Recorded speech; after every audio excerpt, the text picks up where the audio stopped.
Okay, hello, everybody. It's 7:16. I'm now calling the Sherborn Conservation Commission meeting to order. First, we're reviewing the agenda. And does anybody have any issues that are sort of need to be added due to 48 hours that happened in the last 48 hours? So we need to add a little bit more to the AA for 145 Forest Street. There's a violation associated with that, and I managed to speak to the owner yesterday, so she's going to be here tonight to discuss it. What time is she going to be here? She didn't specify a time. I told her I didn't know what time we'd be doing it, so I'll let you know if I see her. Okay, fine. So we'll amend that part there, and I guess we have this issue of zero hunting under, but I guess that's under site issues. Okay. I move that we amend and approve the agenda with the addition of expanding the 145 Forest Street to a violation, to cover a violation issue. And to just be clear about the site issues on zero hunting lane. Do I have a second? Second. Okay. Any discussion? Okay, then Michael, I, Matt, Aye, sorry. it's okay, Jacob, Aye. I guess Matt's around here somewhere. Kurt. Oh, no, I mean Kurt, sorry. I'll get you next Aye. time. And Courtney, Aye. okay, 5-0, we've got that done, and I guess first order of business is to welcome Jacob Strauss. He is the newest member of the Conservation Commission, and Hello, everyone. approved last Thursday and checked in, and you've seen him at other meetings and on the site stuff. So welcome, Jacob. And let's see. So I don't see Kelly here. There are some issues on the land management about signage at the McGregor Quarry, but I could see waiting for him to be here, as well as Carol, who I know are interested in that. So I would suggest that we defer that to another time, and I guess Joyce, do you think we at the next 10 or 15 minutes we can deal with zero hunting? Oh, for sure. If I Okay, could so share my you- screen. Sure, since you've been waiting, we'll take you right up first. I swear. By all means. Hi, this is Samiksha from 21 Western Avenue. Excuse me? Hi, I'm Samiksha from 21 Western Avenue. 21 Western Avenue. Okay. Yeah, Fine. Are you here for the hearing of 26? Yeah, for the 26 Western Avenue. Yeah. Yes, well, that is scheduled to start at 8 o'clock. Oh, today at 8? Yes. Okay, I can. For your own, for the future, for everybody, there's a published agenda on the town website.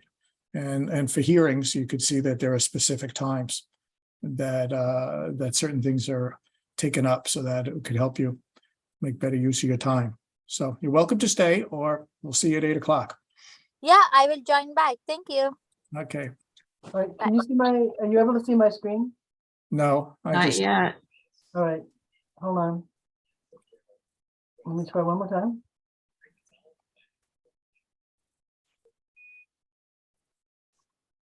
How about, yes, okay, Now. so the applicant filed, or the applicant, an AA was filed for Zero Hunting Lane.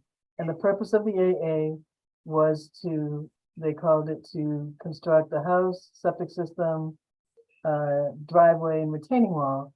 The real reason they're filing is they're trying to get on the Board of Health agenda to discuss the septic system. But they filed an AA with the Conservation Commission. And if you can see, there's the house, here's the septic system. The house and the septic system are outside the 100-foot buffer zone, but the driveway and the retaining wall are within, retaining walls here, driveway, grading are within the 100-foot buffer zone. So I responded to them saying that this application wasn't going to work with an AA. It would need a request for determination of applicability or a notice of intent. But he's kind of trapped in the middle, and I'm not sure we can solve the problem because he's trying to get to the Board of Health, and the Board of Health won't respond without a sign off from conservation. But the problem is, and everybody, you know, he can assured me that this wasn't going anywhere, that this was just for discussion purposes, but for us to sign off with an AA means that there's no buffer zone or nothing that they're proposing to do is within the buffer zone of a bordering vegetated wetland. And so I spoke with him again Monday or Tuesday, and he asked if we could talk about it at the meeting, and that's why I put it on. Okay.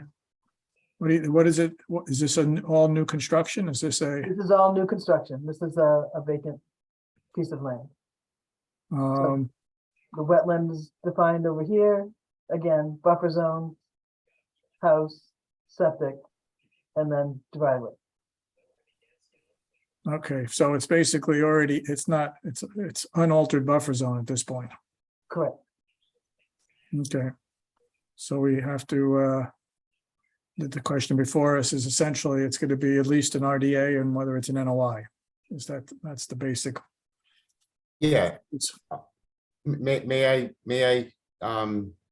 Sure. yeah, okay, I just, so I'm not sure, I believe the projected, property, buyer, is just recently joined in.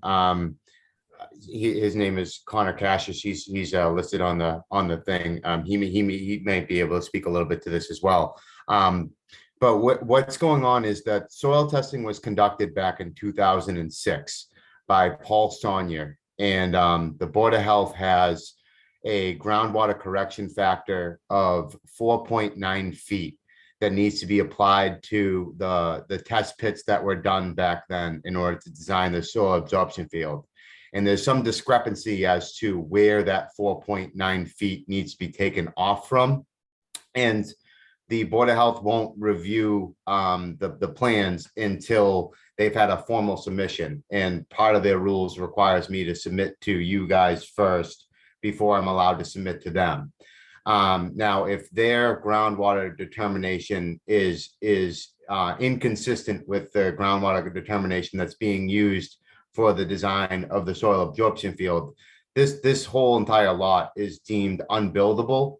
And so for us to file a notice of intent and get an order of conditions on how to construct the property for a lot that may be deemed unbuildable by the Board of Health first, instead of going to them, it just is a little, it would be very cost intrusive for the owner to have to pay for full architectural plans and a full notice of intent site plan from me before just trying to get that determination from the Board of Health. So what we're trying to do is go in front of them for the soil absorption field. And what we've shown on this plan is just schematic. We're not actually proposing it. There's actually a bunch of notes in the plan intent notes that are listed on this plan that state that this plan is strictly for approval of the soil absorption field, and that the rest of the plan is strictly schematic and only shown for planning purposes. And that before any construction can take place, we need to file with all the applicable boards, building inspector, conservation commission, anybody else who needs to get we need to get a permit from. We're willing to file with them. But we really just want to make sure that this lot is buildable as determined by the Board of Health for the soil absorption field first. And so I don't know what mechanism we need to go through in order to do that, but that is the goal of what we're trying to do right now between me as the engineer and the applicant as Connor, who's also on this meeting right now. I could see it's a dilemma. I guess I'm curious what Joyce thinks, but I'm gonna throw out maybe a crazy idea of whether you need to submit, if it's all schematic, whether you need to submit a plan that has nothing in the buffer zone. Redo your schematic for the driveway and the house so that you could possibly get an administrative approval route. And then when you have to come back, when you sort out what you're going to actually do, you can come back to us. Because we have no way of permitting this without doing an RDA and likely an NOI, given that it's unaltered buffer zone.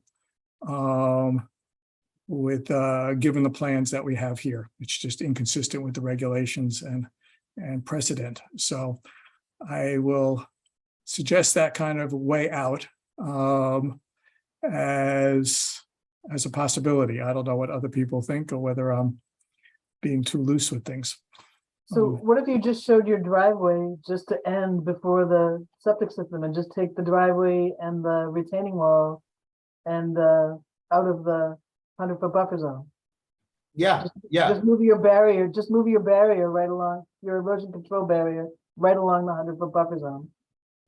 100%. I can do that right away. I'll have you a revised plan on All Monday. right, if you send that out, I'll send it on to the Board of Health, the approval. Okay.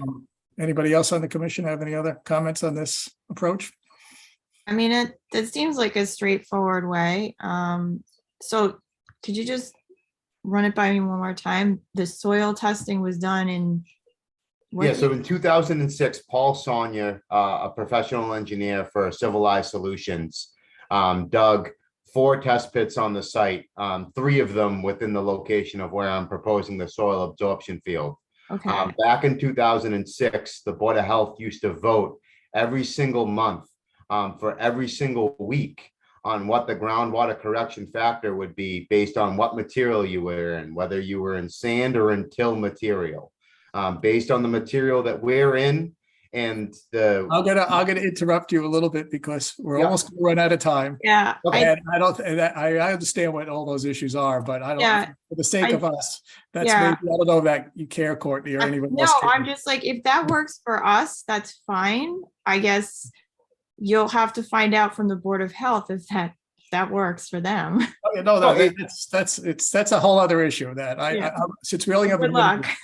I'll go Thank you. to, does Yeah. anybody else have any procedural issues with this approach? I just No, wanted to it be- works for us. Okay, That's all we needed. okay, fine. Thank you. Problem Great. temporarily solved. Yep. Thank you. And We'll talk soon, I'm sure. yes, well, you'll have some fun. See how that, I know those correction factors are an interesting issue, having dealt with it myself. Okay, good luck. Thank you very much. Thank you all. I'm sorry for being a few minutes late. Appreciate it. That's No okay. worries. We're good. Somebody else was an hour early. Yes, fine. Okay, sorry to interrupt the thing there, but it's 7:29. I guess at 7:30, we're going to, let me pull up the schedule here. I got to go manage my schedule here. Okay, at 7:30, we're going to have the notice of intent for 1C. Oh, yeah, 7:30, good. Let me, 7:30. We'll have to get this in the, I guess, Deborah, we have to get it in the file. I don't know if we got it in the actual, whoops.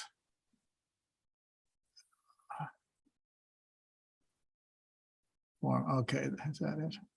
I'll have to get the information in the Dropbox, but I'm going to now start. The conservation, let's see if I got the right thing here. Okay.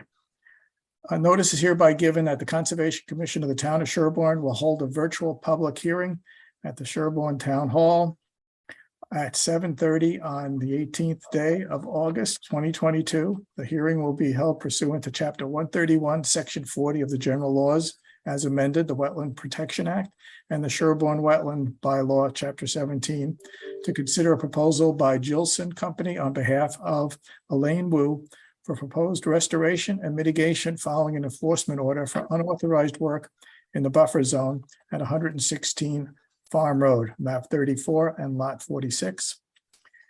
This application is available for viewing at the Sherborn Conservation Office. All persons desiring to be heard will be given an opportunity to speak at this hearing. Okay, before we open the hearing, do we have all the green cards and other things that we need administratively? Yes, I went through all their, people are having a hard time getting green cards back, but they did a search and they're all set. Okay, great. Okay, the hearing is now opened. I see, I'm not sure who's here for I see Kevin here, that, and whether you want to present first, or Joyce, how do you two want to do this? You're muted. Kevin, did you make any changes that you want to share? No, no site plan changes. I didn't have time from Monday's meeting to make any Okay. edits to the plan. Okay, so do you want to, I guess we can, there is the site plan that we have. And there was I think everybody here, except for Jacob, was at the site visit, but I guess I can share my screen and just show it, and we could talk about what it is.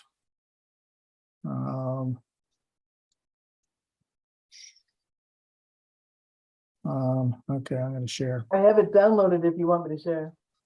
Yeah, I don't know. I have it on my screen now. I was just blowing it up so that it's a little more obvious.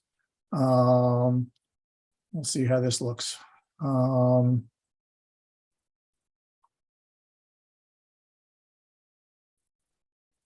Can people see this? Is this big enough? Yep.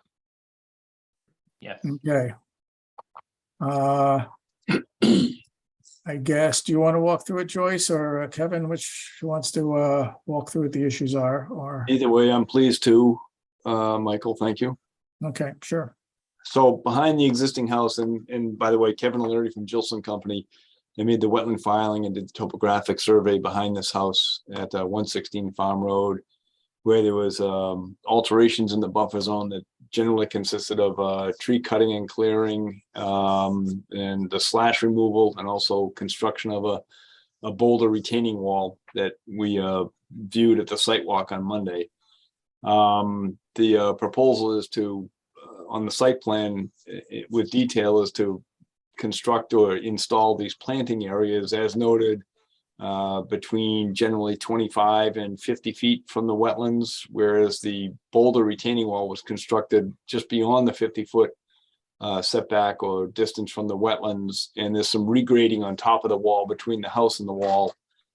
So that's really the only earthwork that's proposed. And the area behind the wall or up gradient was left non-backfilled. And there's a couple walkways on either side of the wall that were not attended to or replaced, and would like the permission or an order of conditions that includes their reconstruction. We discussed this on the site walk.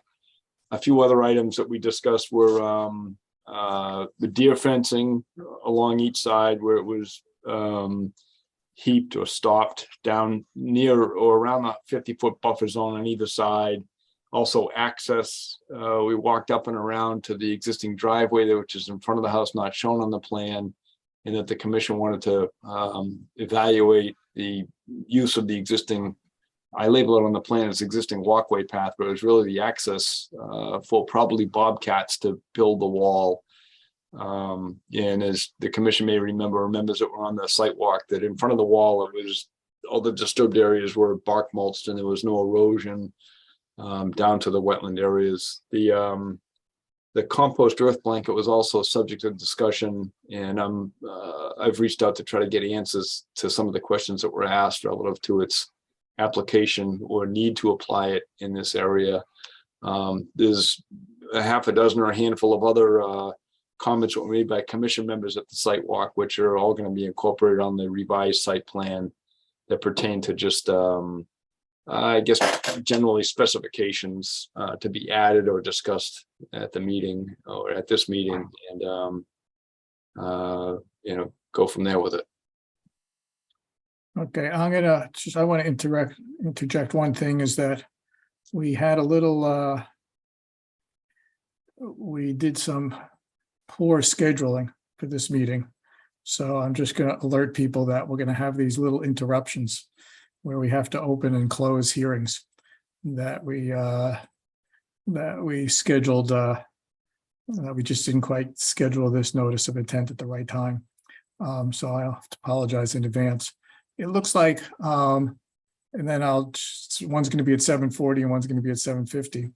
And then there's another hearing at 8. I'm trying to think of whether, as an overall procedure, for the fact that we're going to need to continue this hearing to get the new site plan and fix things, whether the approach for this, for today's part of the hearing is just to list all the issues that we have that we want to see some response on the new plan to. And so that we're just clear about what those issues are for all of us, and some views on some of them is what I suggest we sort of walk through tonight, so that you have reasonable guidance for the plan revision. Plus, it's basically formalizing essentially maybe some of the points that might have been made at the site walk, which is important to do at the meeting, since it's a little of a gray area how much individual people can make comments and you can respond at a site walk, but it's really not for discussion at the time there. I'm going to, given the short time frame and try to be concise, I'm going to take a stab at a list of some of the issues that I have, so that we could and then people could start adding, and then we could see at what point we even want to discuss going into them further. One of the issues is mitigation for all of the tree cutting, which is not in the plan now. There were, I guess, I gather, about 23 trees cut in the buffer zone, and there's quite an open area now. So we'd like to see some sort of mitigation in terms of some replenishment of the trees. To give some guidance, we don't have a formal policy on this, but it's varied in terms of at least a sort of 1-to-1 or plus, or even more than that, mitigation for that. But you could think about what it is you want to propose, and then we could react. So there's a tree cutting mitigation that's missing. From the site visit, my observation is that a lot of the area is at least the shrub or the herbaceous level is coming back. I would say that I would suggest limiting some of the planting work separate from the trees, which could be put in a lot of different places. Then in terms of shrubs and even herbaceous layer, that it's limited to and it's marked on the plan where the areas of the wood chips have been placed so densely that there's nothing growing. For areas where it's coming back naturally and of reasonable quality with relatively little invasives, but I don't think anything needs to be done there. Better left untouched. But I would say any area, and it should be marked on the plan, any areas that have the too dense of wood chips the wood chip should be removed. And I would suggest that you come up with a shrub plan, as well as some seeding, possibly with some sort of conservation mix to cover the ground. And the shrubs could be some reasonable level of density and possibly mixed. And that it's not clear to me that composting would help or hinder any of that, because the soils seem to be regenerating on their own. So, and so that compost mix might be more than we need, as well as the extra nutrients might not be welcomed if it starts running off towards the wetland. So we have a shrub and some sort of seeding plan for the wood chip area. You need to add what you're doing on the steps for any repairs that are going up there. and do how you're going to do access, mark access. So they add the stairs, the means of access, any stockpiling of any. I'm okay with the stuff up above because it's basically already altered buffer zone. That whole buffer area, the area behind the wall was already there before the wooden wall was there. And specify what you're doing about the deer fencing. We have some issues about the deer fencing in terms of that we have for wildlife habitat, that there needs to be some sort of issue of animals being able to move around. And sometimes we've had issues where people do fences where they leave the bottom open. So that smaller creatures can migrate. If you're trying to deal with the deer fencing, if that is going to be replaced, that should be noted. But something has to be dealt with in terms of the fact that it's a wildlife barrier and it's in the inner and outer buffer zones. Preferably you wouldn't have it in the inner buffer zone, the no alteration area. And let's see, what were the other points, I guess? I don't know if we want anything on invasives, but I don't think we saw anything in terms of that being done. It was only like seedlings, so I think monitoring for invasives and just hand removal of anything Right. that pops up. So you could do some, oops, okay, I'm gonna stop us now before I bring in other people. I am going to, God, do I have to close and continue this here? I would just like to open and close the other hearing. Does anybody have any? Joyce, do you have a comment on that procedural process without? If you're there, Joyce. No, I think you can just pause and then open the other and close it. Okay, I am now going to reopen the continued hearing for 108 Coolidge Street. And excuse me for that. So I'm now reopening that hearing on 108. That hearing has now been clearly taken over as a superseding order of conditions by the Mass DEP. We're allowed to make comments, which people can do, and we can coordinate some comments or not. That could be done by sending me some notes. I'm not going to talk about it here, but people can send comments on that project to me, Courtney, and Joyce, and we can funnel them to Mass DEP. And I think I've sent in some comments myself that I've shared with others. But I don't see any reason to keep the hearing open at this point. Does anybody disagree? Okay. In that case, I will move to close the hearing on 108 Coolidge Street. Notice of intent. Have to set a time for the next continuance. No, I'm closing the hearing altogether because DEP is taking it over and therefore there's no formal need to have an input unless. Okay. Because if they come back with comments, we can make comments separately outside of a hearing context. Okay, we have a second. Any discussion? Okay, Michael, I, Courtney, Aye. Kurt, Aye. Jacob, Aye. Matt. Aye. Okay, 5-0, that hearing is closed. And again, feel free to send me comments if people have comments on what DEP might be doing on that. And let's see, it's 7:44. Okay, we have 6 minutes before we go to the next little, which will be even quicker, because I won't have to explain it as much next time. So sorry, it's hard for me to silence my phone. Okay, going back to 116 Farm. I will stop. What's that? Monuments? Oh, yeah, monuments. Is that clear what that means, Kevin, in terms of we generally would have, question is, we would have monuments here. Do we want to give guidance as to where they might be? I'm sorry, I'm okay with the monuments. I think we just work it out with Joyce as to how many and where she wants them placed or where they would be placed. We'll actually end up talking that out at a meeting. It's often what we do is because we have to get that resolved. Well, this, So there's so such, this is actually a meeting, and just so he can put him on his plan for the next time. do we normally put them on the 50?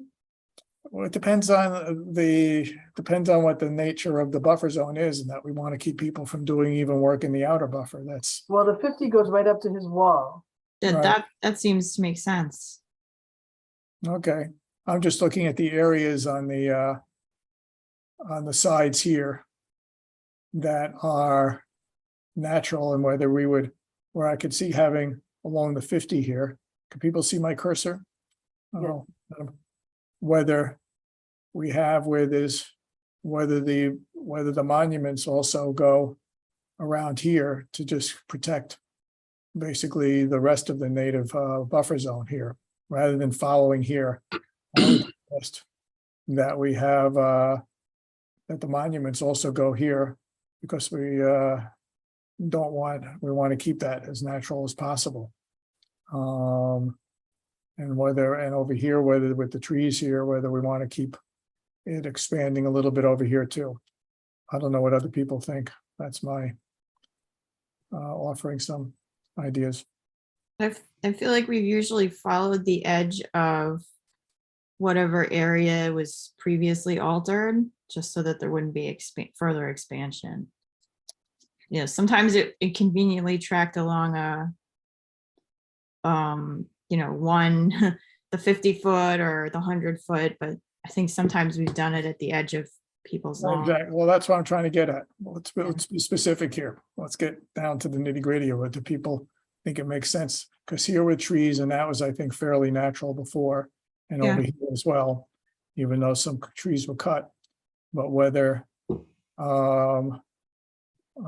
you're agreeing with the idea of putting stuff around here, I mean, obviously you go as much as over here.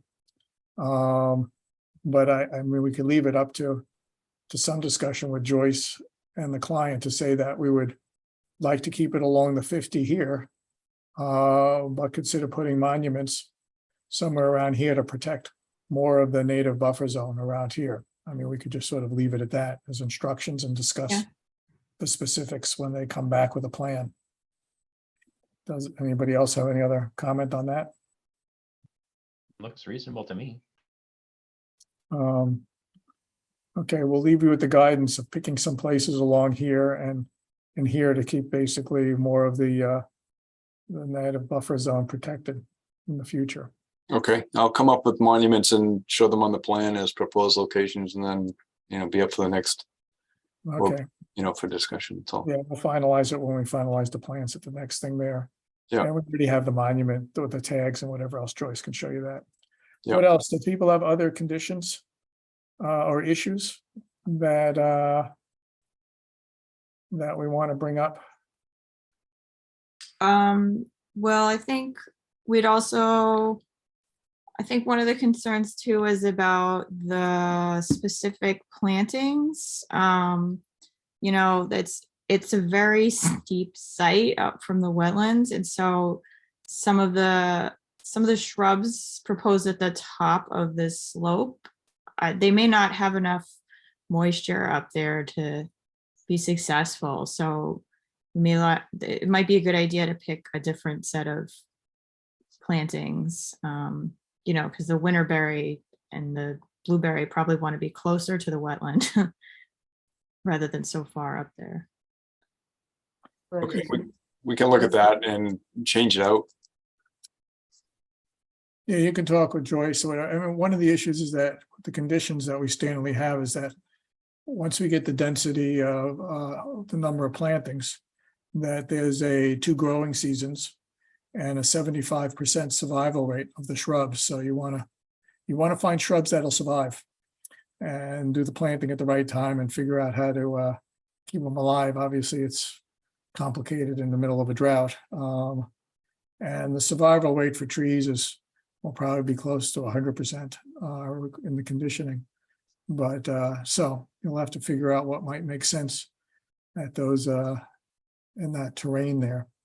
But you could talk to Joyce about it and maybe get some other inputs. Maybe you have a landscape person or something.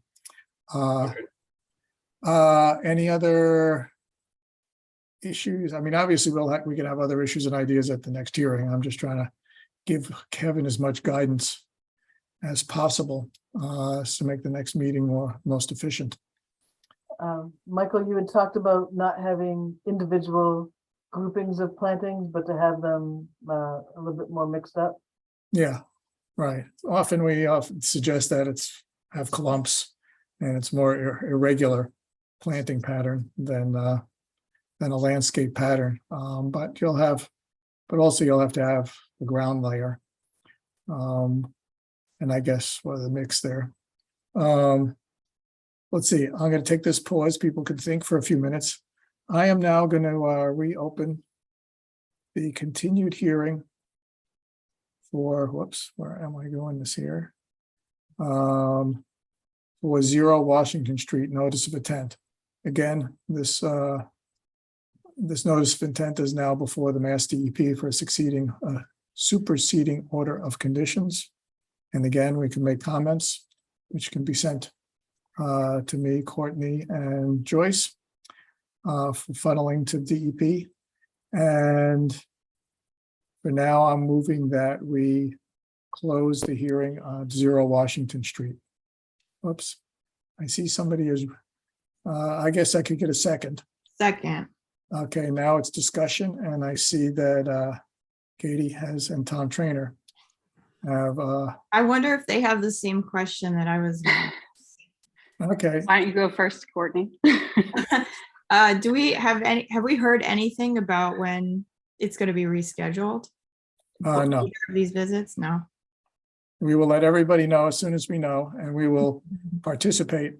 We will participate to the max, to the extent possible in the DEP process. Tom? Whoops. Thank you. Yeah, along those same lines, you mentioned rescheduling. Is that the actual second visit for the wetland delineation? We don't know. We don't actually know at this time what they're doing as to the delineation. It could be anywhere from them approving the full wetland delineation to not approving it at all and just worrying about conditioning the site. I had written them a comment that they should also walk the whole site to make sure that even other test sites are possibly not near other wetlands that they might have missed. They still don't have to delineate them, but they could at least note that there might be other wetland areas on the site that might have been missed.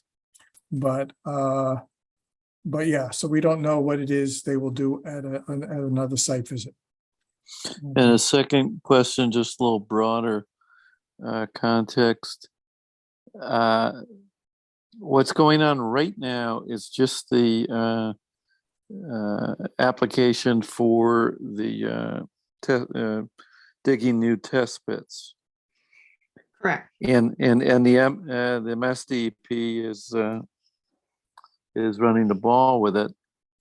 After that's done, and next steps are further applications to potentially develop the property. I assume that's back Yes, to Concom.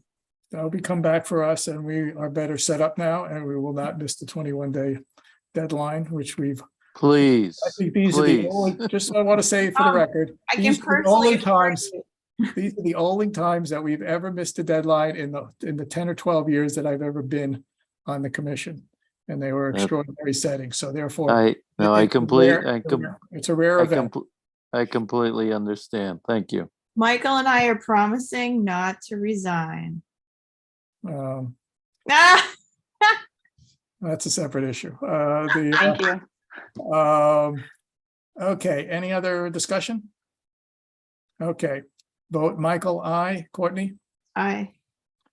Oops, I'm just reading names off the screen here. Matt? Aye. Kurt? Aye. Jacob? Aye. Okay, so we've closed those two hearings. We can still have them as discussion items. They might, and we will probably we'll probably put them on our next agenda as under the agent's report. We will, for site stuff, we will put these two things there. So in case there are any new developments, we can talk about them there. But the hearings themselves are closed. And it gives us more flexibility too, in terms of this stuff here. Okay. Coming back to guidance on 116 Farm Road. Anybody have any more insights? This is not your last shot, as I said, to share with Kevin.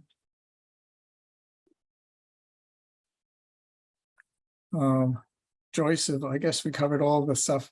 I forgot to pull up my initial list. Yeah, you covered everything on my list. Okay. Do you have any questions for us, Kevin, before we continue the hearing?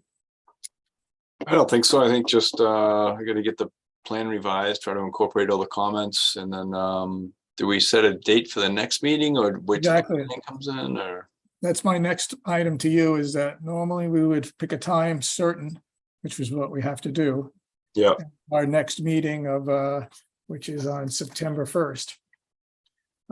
So we would I don't know whether you have, we might pick a time of I guess I know we have a number of RDAs. I don't think we've scheduled any of them yet. Have we, Joyce? No. Kevin, do you think you can get that revised the week before the meeting? No. I was just looking at my calendar. I think I got to go to the meeting after that to give myself a buffer. Okay, so we should schedule it for the 15th of September. Would that work for Yeah, you? Kevin? that would, yeah. Thank you. Okay, then question is, let's see, that schedule is fairly wide open, whether we do we want to make it at 8 o'clock in case we want to deal with some RDAs beforehand? What do you think, Joyce? Or You can do that. At the moment, we have a few on for the next meeting. We don't have anything for the following. oh, so maybe we should play it safe and do 7:30. Yep. Play it safe. Okay, fine. I move that we continue this hearing on 116 Farm Road, notice of intent, to September 15th at 7:30. Second. Okay. And okay, any discussion? Okay, Michael, I, Jacob, Aye. Matt. Aye. Kurt, Aye. Courtney, Aye. 5-0, done. And I guess, I don't know if anybody knows Robert's rule of whatever, of something. I go to other meetings where somehow the chair doesn't always make the motions. They say, can I have a motion? Is there really something to that, or there's no It's issue? not a with me? rule. It's just like good practice or something, you know? I don't know. Okay. So, I don't know if anybody cares how I do it. Obviously I could, You can do it either way. I don't want to be the one trying to think of the motion. So I'm happy if you say it and ask for me to move it. I can handle that. is it really better practice? Is that your understanding? I don't know. Somebody told me that once. I don't know if that's real. I guess we should go read it for once instead of, If you ask, I think if you ask for a motion and you explain what the motion is that you're asking for, any one of us can say so moved to actually. and is that better than what I do now? See, yeah. Yeah, it's like if I'm doing it anyway, I could just as well move it. I know everybody does it, and I always find it a little bit strange. It's like, you just did it. Well, if anybody wants to research that issue, feel welcome to. I'll continue with what I'm doing until being told otherwise, and hopefully I haven't invalidated every single hearing.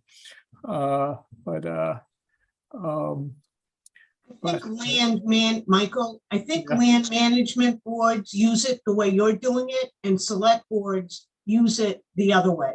That's been my observance. Okay, fine. So I'm okay for now until told otherwise. And we'll go from there. Okay, it's now 8 o'clock. And our next hearing is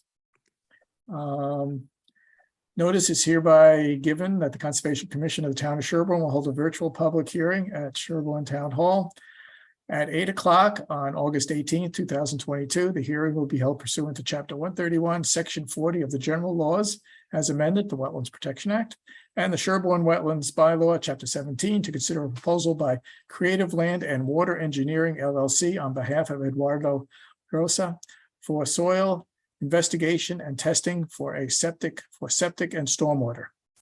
Work will take place at 26 Western Ave, map 1, lot 6 in Sherborn, Massachusetts. Work will be performed within the 100-foot buffer zone. This application is available for viewing at the Sherborn Conservation Office. All persons desiring to be heard will be given opportunity to speak at this hearing. Do we have the green cards we have all we need, the administrative stuff? They didn't get any green cards back, but they provided the proof of either. They provided proof that the post office did their best.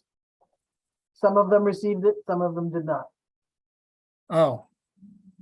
They because did, they weren't home or did not pick up or.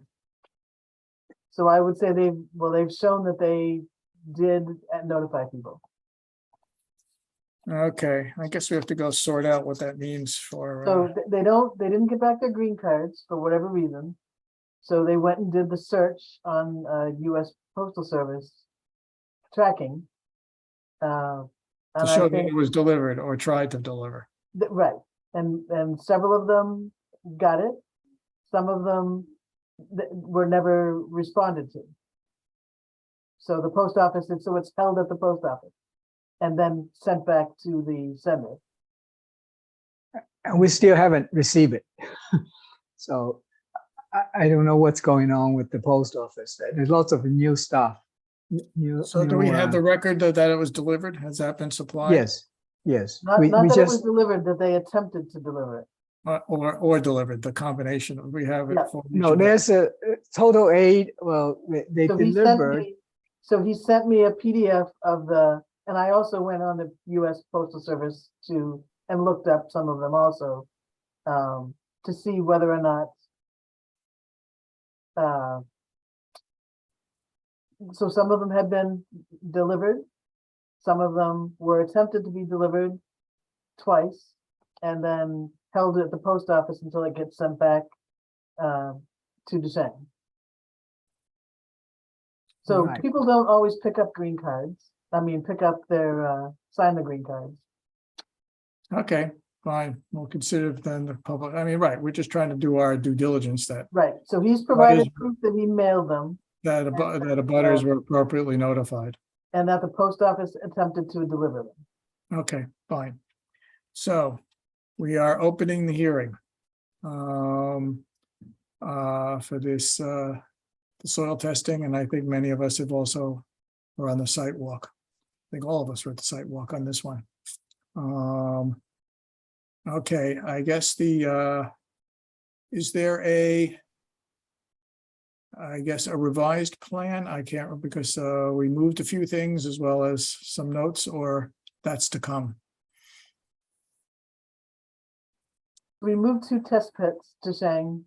Did you revise the plan for that, or will you be revising the plan? I saw that we revised and we delivered 2 copies to the office and email you a PDF. I did not see the revised plan. I'm sorry.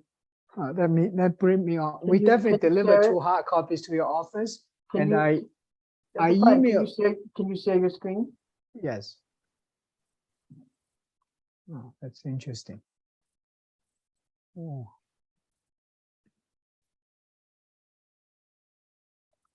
Let's see here.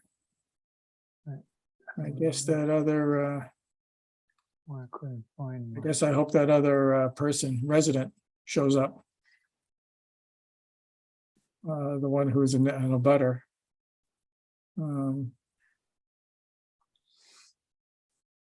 Okay, so you guys can see it? Okay, Can you see?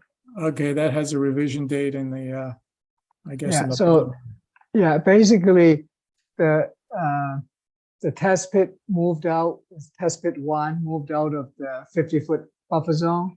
And then this test pit 2 was moved a little bit further away off the clearing line, almost at the edge of it. So it don't need to cut the trees. That's and this test pit, so we moved it to the left hand. I think that was just the identification in the field. So Francis said there was 2 trees. There's another tree was not surveyed. So wherever we staked is correct. So that's the one. And then you ask for restoration, soil testing, and the erosion control sequencing. So we added that. So we staked out the test pit location and review prior to the soil testing and review by the conservation, adjust as needed in the field. And then we conduct the excavation of the soil test pit for the hydrogeologic evaluation. And then we'll backfill it and to restore to the grades, and any disturbed area will be seeded with the erosion control seed mix. So that's basically if we need it. So since you already see the land overall is very mild slope or flat, so we don't expect any significant risk of erosion and sediment issue. Therefore, so we did put, say, if we need it, we will prepare some still waters. I don't really, it's all within the existing lawn, so I don't picture an issue. So. Okay. Joyce, do But you have- we definitely submit. I can email you. No, I don't know why the email didn't get to Joyce. I used your email and returned the email to it because I was concerned just in case email may not go out. Was like in a group email to all the most of the members, if I remember right. I can try again if you want. No, But we dropped. just saying, I believe you. We can work that out. I just wanted to see that you did what we asked. That's great. Yeah. We right. dropped 2 hard copies to the office today. Fine. Then that's not an issue at this point. At least we're seeing this here, and as long as we have a hard, and we'll get the email at some point, because right, I don't see it either. But okay. So the conditions, Joyce, do you want to go over any of what would be our, just highlight the special conditions that So have the been, special conditions that I had listed in 1 second.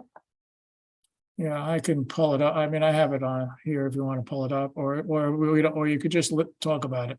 Well, I will. I just wanted to be sure I said what I guess I'll start with while you're looking. I'll say that essentially there's no tree cutting at this. There's no tree. Right. Well, that was cutting one of the left, conditions. One of the conditions is there is no tree cutting right. for this. And if you'll just give me a moment to pull it up. All right. If you stop sharing for just a moment, I'm going to bring up. Sure. Okay. Just a quick. Do we have the policy we talked about at the field on your website or somewhere we can receive a copy, because we do need that one to look at it for reference, so we can start our NRED for the site. Oh yeah, we'll get you something about the NRED. Yes, we'll get you that after this meeting. Right. I saw you have a formalized policy that. Well, it's not written a formal policy. policy. We were making an exception for this individual projects until we revise our regulations, and we'll get you a copy of that. We'll send you a copy of that, of the fee. It's basically just revising the fee to be equal to the state level, even a little more clearer than the state one.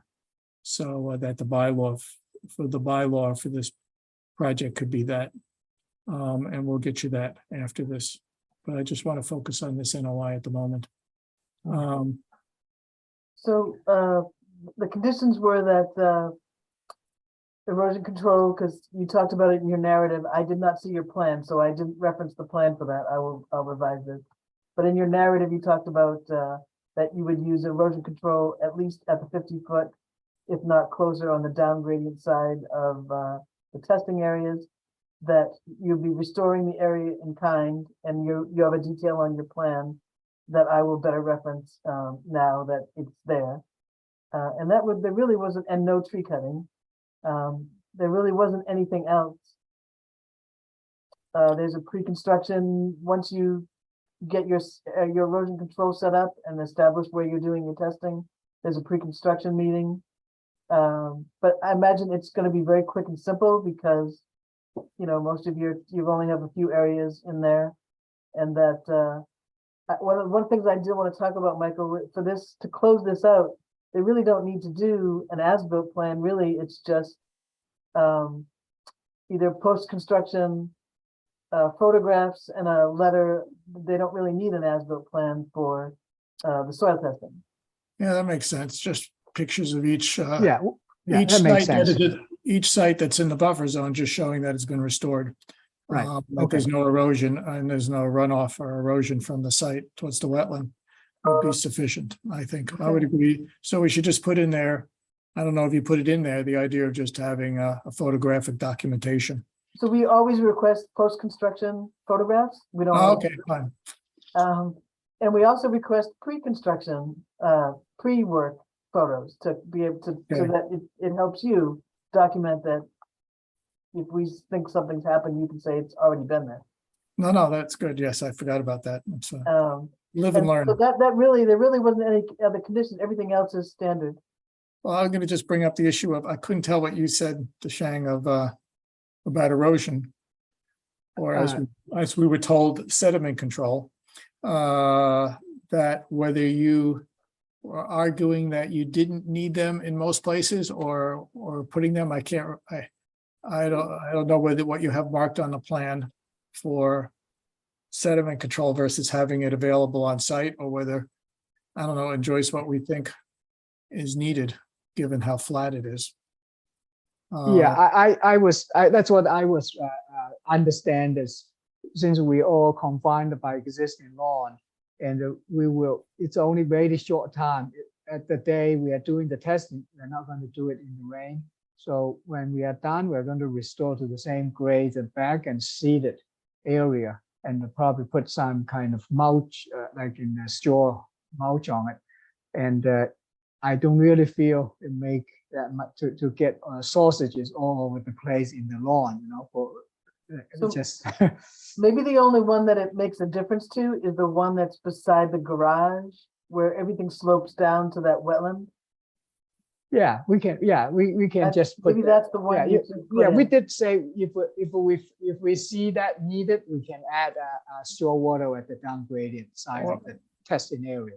Or maybe we could just put that on the plan and just, do you think, Joyce, we should just put erosion control on the plan for that? I think We of could all the bring- test sites he has, that's the only one that really would, because it's not that while you're doing the work, that's the question. It's when you're all finished and you're waiting for it to stabilize with the seed you're spreading. If you get if we finally get rain and it washes down to the wetland, that would be the one that would do it. So do you think any of the other sites warrant having, I'm just saying that, what are your thoughts? Everything else seems pretty flat. Yeah, it's a flat, and it's all vegetate. It's like a pretty well established lawn, and it's so dry. I didn't observe any kind of significant runoff path around the east side. There's almost berm around it, like sort of around that existing car paths. There seems like a small berm. I mean, not small, actually, Exactly, a couple right, of feet. right, that one is clearly not Right, well protected. Right. So And why don't we I just agree have- with the Joyces. The only one is probably near that garage, because there's some kind of driveway runoff may coming in, and which can be significant. Other than that one, all others are kind of in the lawn, or outside of buffer zone technically. Okay, so maybe you just have some erosion control on site as needed, but basically the only thing I would suggest that you revise the plan that you email us to put erosion control around that site. And in terms of saving paper, I think, I almost think we could just manually just put a little mark on the paper copies that we keep, that is putting erosion control rather than make them print them all out again. Does that seem a little too hokey, or that would work? You probably should have one. I think we need one copy of his final plan in the file at least. Okay, You just fine. mail it in to Zane. All right. Okay, yeah, All right. I will just add into that test pit near the garage, and then we can the rest of it just as needed. We'll probably get couple of on site, and so when we see it, as if we see needed, we can take it to that spot. Okay. Okay. So I guess we're all right with all of the conditions. I think there's before I guess overall that as per what we as per some guidance from DEP for this particular notice of intent, given that all of the work is in the outer buffer zone that's already altered and it's level, except for one site a little bit, that we feel that we can permit this work without confirming the wetland line, and that this work will not cause any adverse impacts to the wetlands. So that, I don't know if you have in the order of conditions, something about that. I do. Okay. But that'll be in there. But I feel like with the conditions we've discussed, that this will protect the wetlands. If there's any other, I'll open it up now to other commissioners to comment or ask questions. Good. Okay. Then I will, if there's no other discussion about it, I will move to close the hearing. Second. Okay. Any discussion?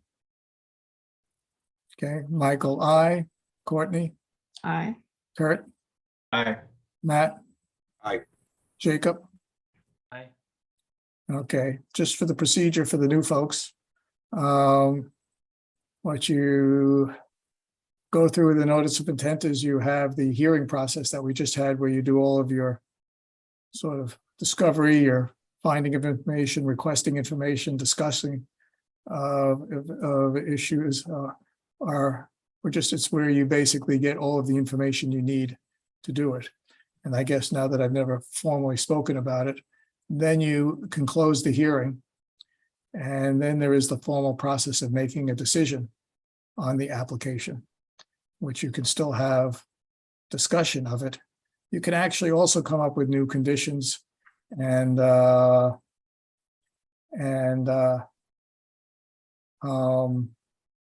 you can come up with new conditions and other things. Generally, we try to we don't want to close the hearing until we've discussed all of the conditions, because just in case the applicant raises some questions, or we want suddenly, as we talk about it, we want some more information, that's why we could do that as part of the hearing process.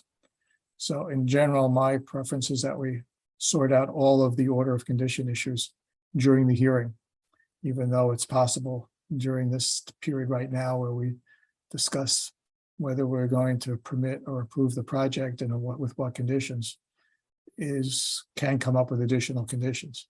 And at times that sometimes comes up in actually writing up the order of conditions.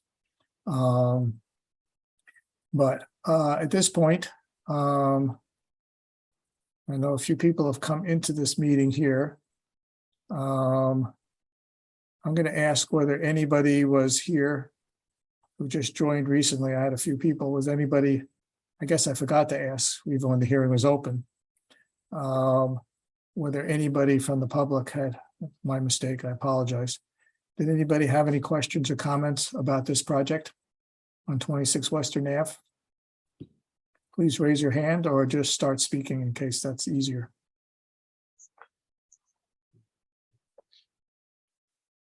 Okay. I guess hearing none there. My sense is with the conditions of all of this, whether that we could permit this project with the conditions as proposed and discussed. Before I make a motion about that and read findings or do findings, does anybody from the commission want to make any comments or questions? This is a relatively simple, small project, so it's a little more straightforward than some. Okay, and again, does anybody from the public want to comment on this project or have any questions about the project and what we're doing, or what we're going to do? Okay, hearing none, I will move forward to,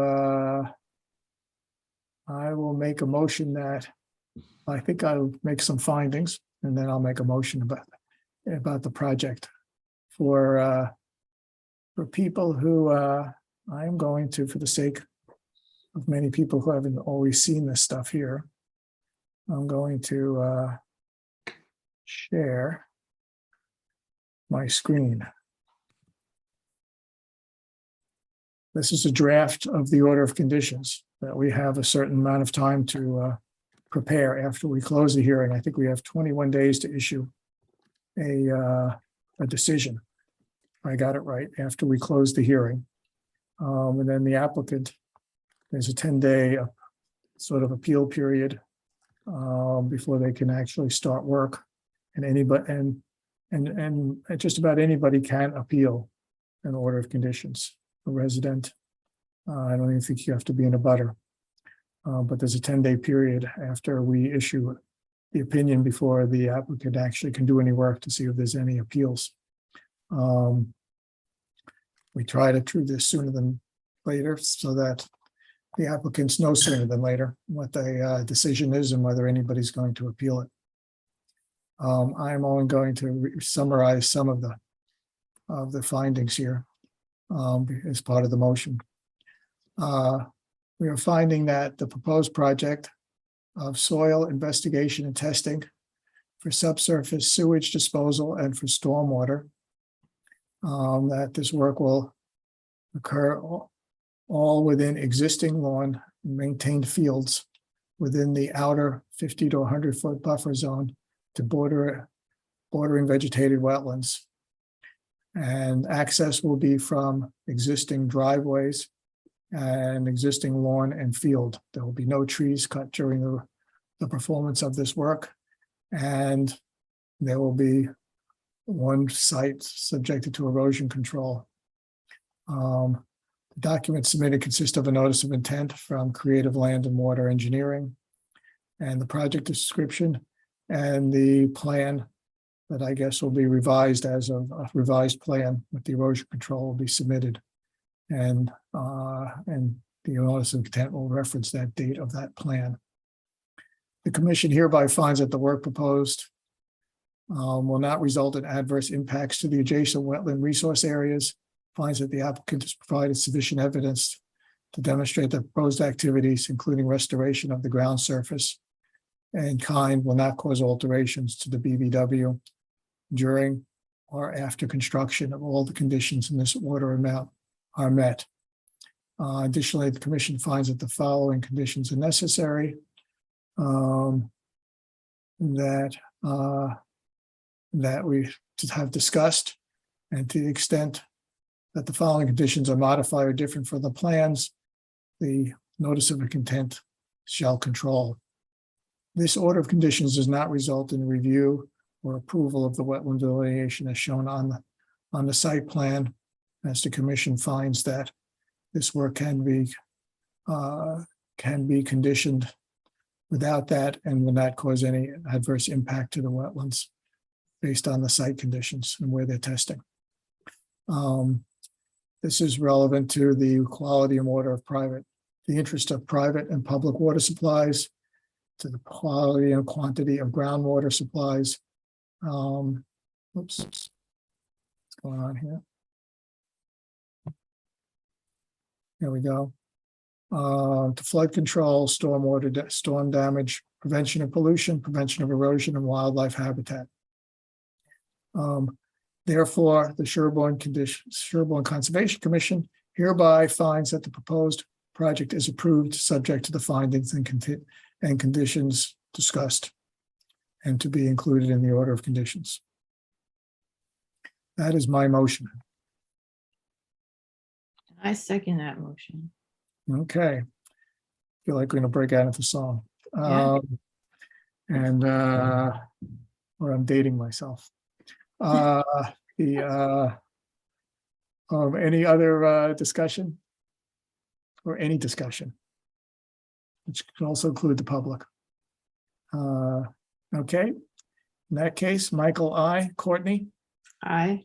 Jacob, Aye. Matt, Aye. Kurt, Aye.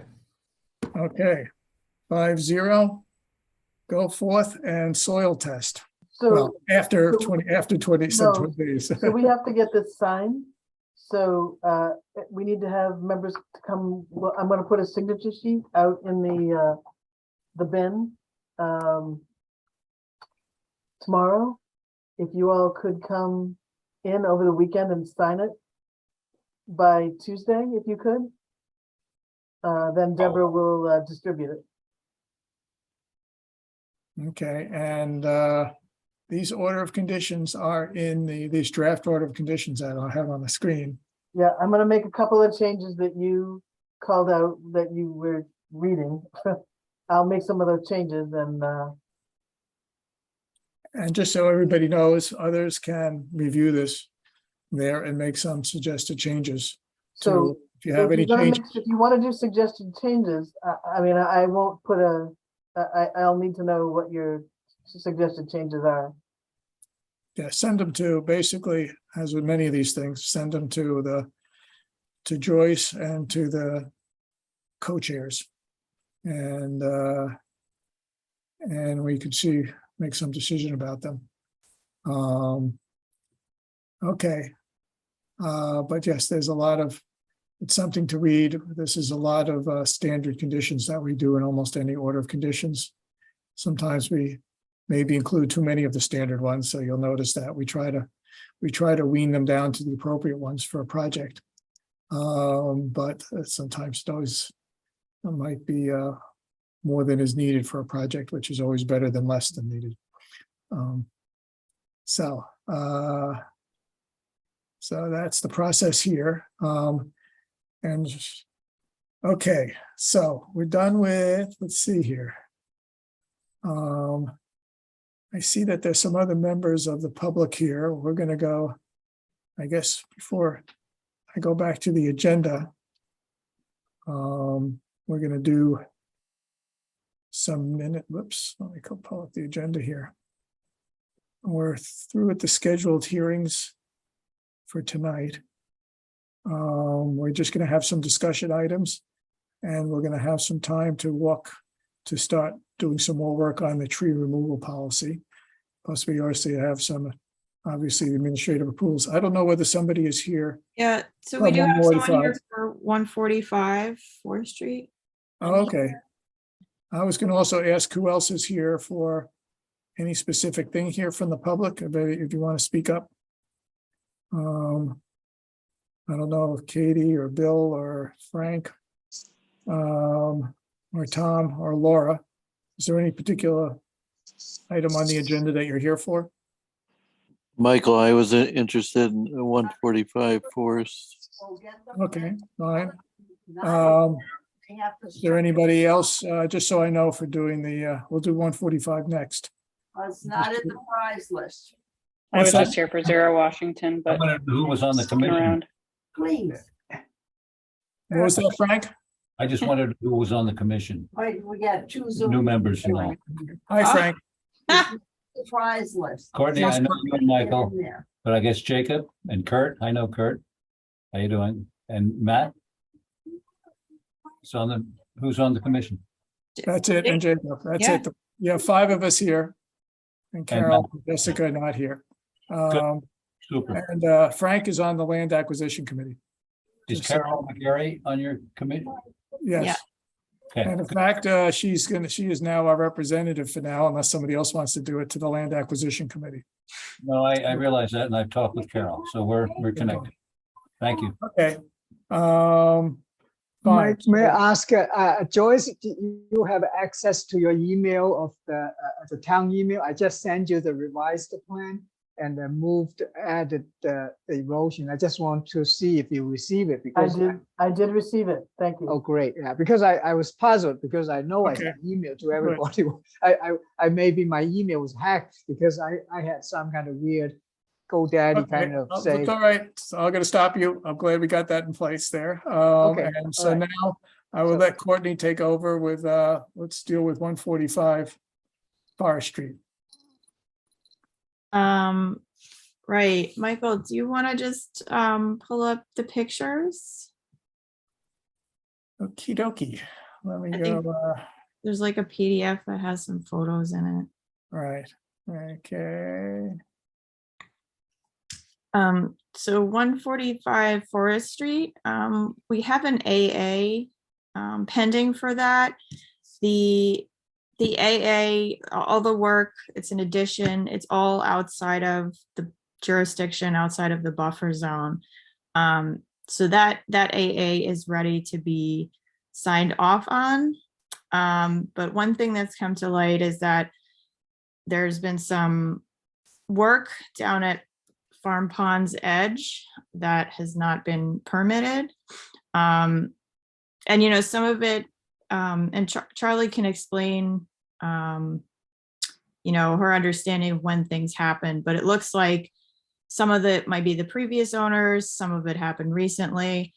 So this property previously had a stone pier, which, you know, you can see they put a larger deck on top of this existing stone pier, but a second deck was added to connect between the stone pier area to the boathouse. And that is on, I believe it's supported on pavers. Let me just pull up my notes. Is this the right file that you wanted? Yeah, Okay. there's other photos too, but that All right. that works. Here's my notes. Do you want me to pull up your, do you have notes that you want me to show, or? I got them now, so. So, you know, it looks like the new deck was stuck on top of the existing stone pier around 2021. You know, the second new deck was constructed approximately the same time to connect the first new deck to the boathouse. The wood support posts for the second deck rest on what looks to be like flat 2-inch thick concrete pavers. And there's been 2 trees that were topped. You can see it. We looked at some, you know, photos from 2021 from a real estate listing and on Google Earth. It looks like one was topped in 2021, and the second one you could see it looked like it was topped more recently when the site was visited. You know, other things that were observed, you know, that are points for discussion maybe are, you know, there's 2 aerators in the pond, you know, which that's not necessarily a bad thing, but that's for discussion. And then, you know, Charlie has also has some questions about maintenance. So there's questions about, like, you know, water treatments and the muck on the bottom of the pond, possibly raking materials from the bottom of the pond. So that's kind of where that's at. So the commission really needs to decide, ultimately, is this something that we would have permitted if it had come before us, you know, as an application, potentially. I'm not saying necessarily in this exact form, something that is permittable and we would ask for a after the fact notice of intent, or if it's something that would not be permittable and, you know, we would ask for things to be restored. That's the first question. Does, I guess it's the applicant, the resident, I guess, does she want, I guess it was Charlie? Hi. Hi, I've been listening in with interest. So first, thanks, Courtney, for setting that all out, because we bought this property. We don't live there yet. And we have a property manager who's been with us for a long, long time, who, when I said I wanted to connect that deck, that first deck, which was there when we purchased the house, so we did not put that in. And the tree topping is also part of a landscape maintenance that we just continued. So, you know, mea culpa for not even considering running any of that by. I just was completely unaware. We've inherited this contract and thought that that was kosher. So our property manager got in touch with the gentleman who did that deck for the previous owner. And he said, sure, no problem. And to me, that usually means you follow, you know, the rules that are in place and you get things permitted. And I have a property manager so that I, the least qualified person of all, don't have to find myself trying to explain this stuff. And I'm horrified that it was not properly permitted. Was ready to run down there and start yanking it out myself, but thought, okay, let's see what we need to do. Let's be rational. So my builder is on vacation. My husband is on a business trip in Malaysia, and it's just me and my 2 dogs trying to figure this out.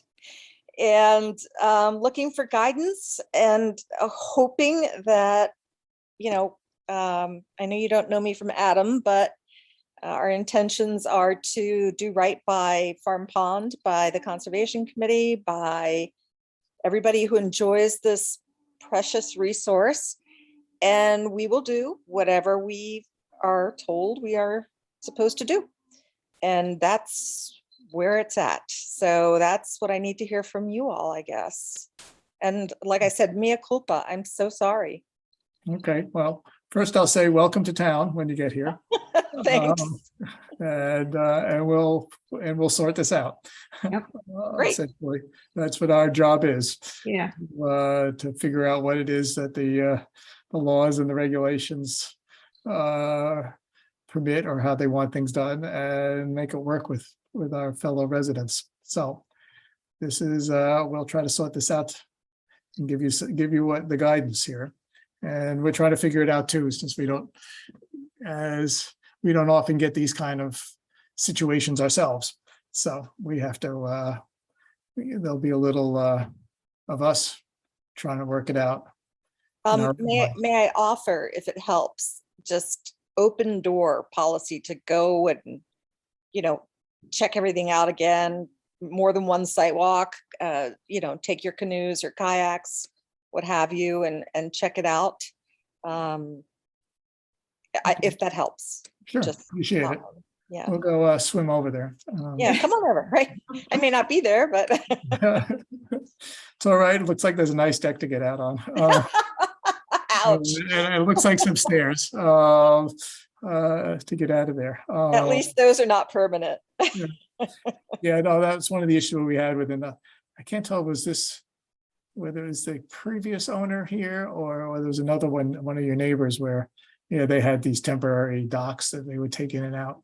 Because there's that whole other dock permitting process, since Sherborn, which I only learned some years ago, has a harbor master. Yeah. Amazing. Which is a lovely title for somebody in the select board office. That's right now, that's Jeannie. Yes. Oh, that's right. She's great. So I'm sure she gets paid a lot of extra funding for that kind of for that title. She has many titles in town hall.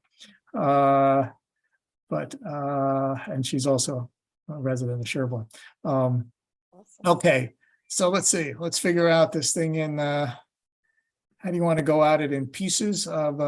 Look at the docks, the trees, the aerators. I mean, and just deal with each of these things along the way to see if we can sort out what makes sense.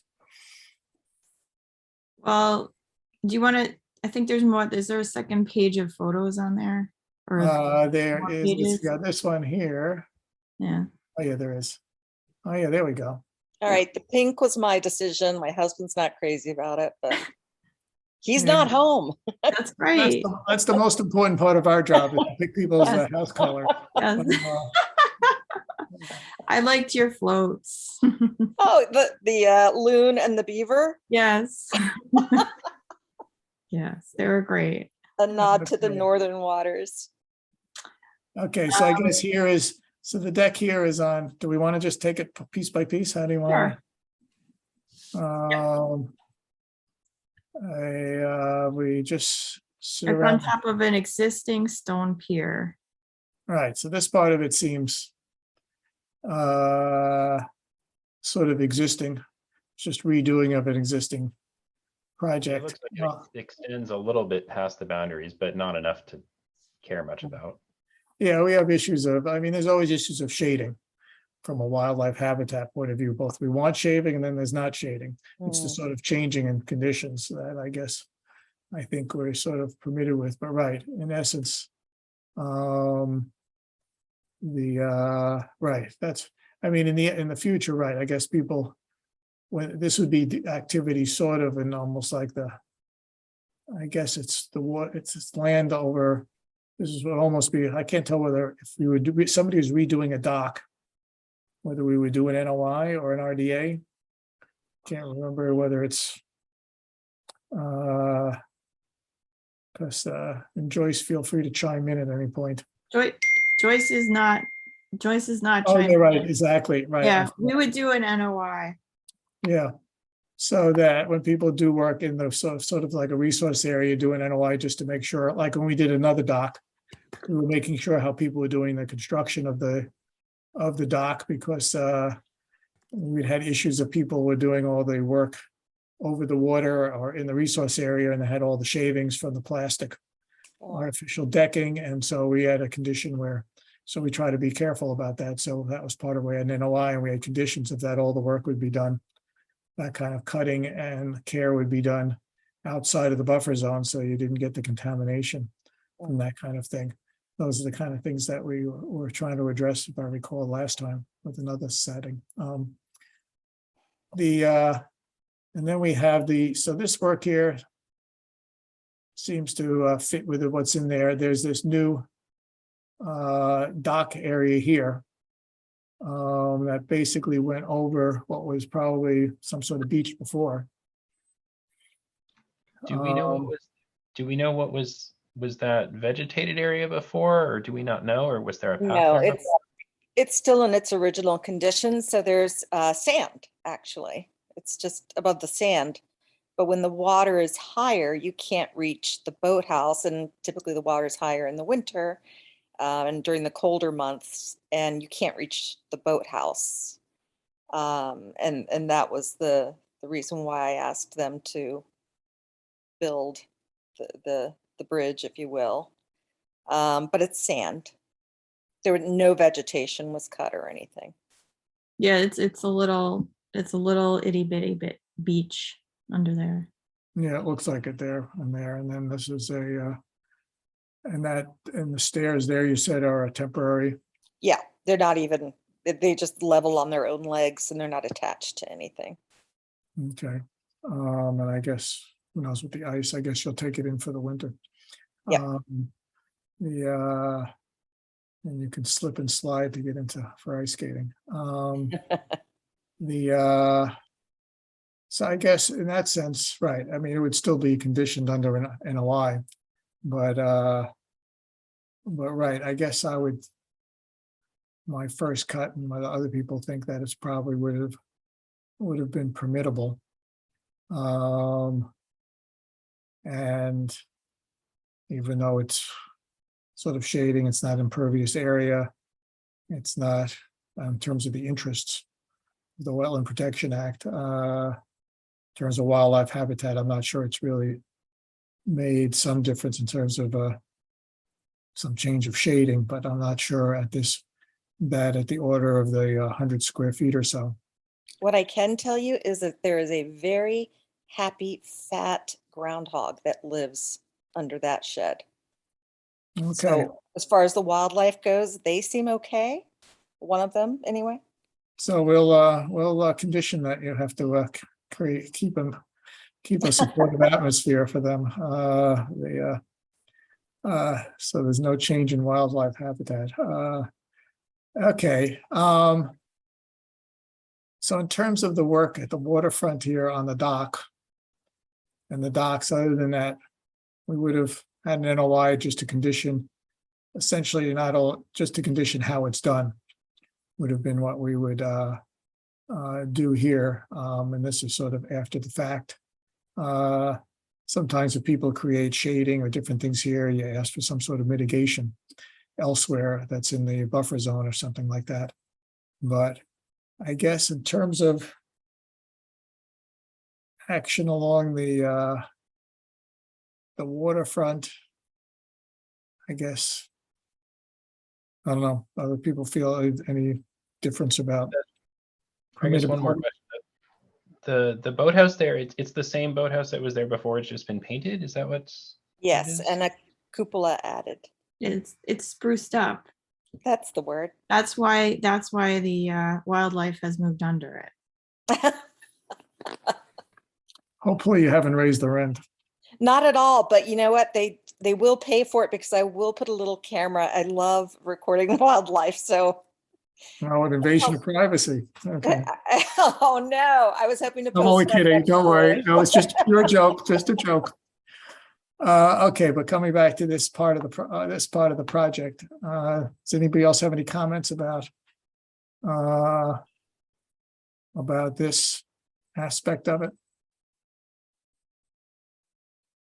Moving on.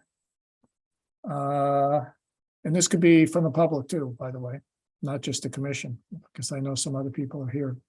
So you have to raise your hand, or probably given when I'm sharing the screen, feel free to just speak up. If people have questions or comments about this part here. Moving on to the tree cutting and vista pruning part.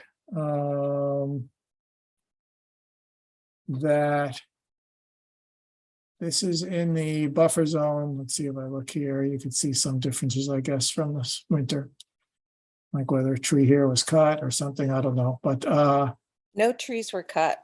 okay, so a No. tree topping was like literally some trees are, Yeah, she has a contract with leaders, and they top that one tree that you see and then our 2 apple trees in the front yard.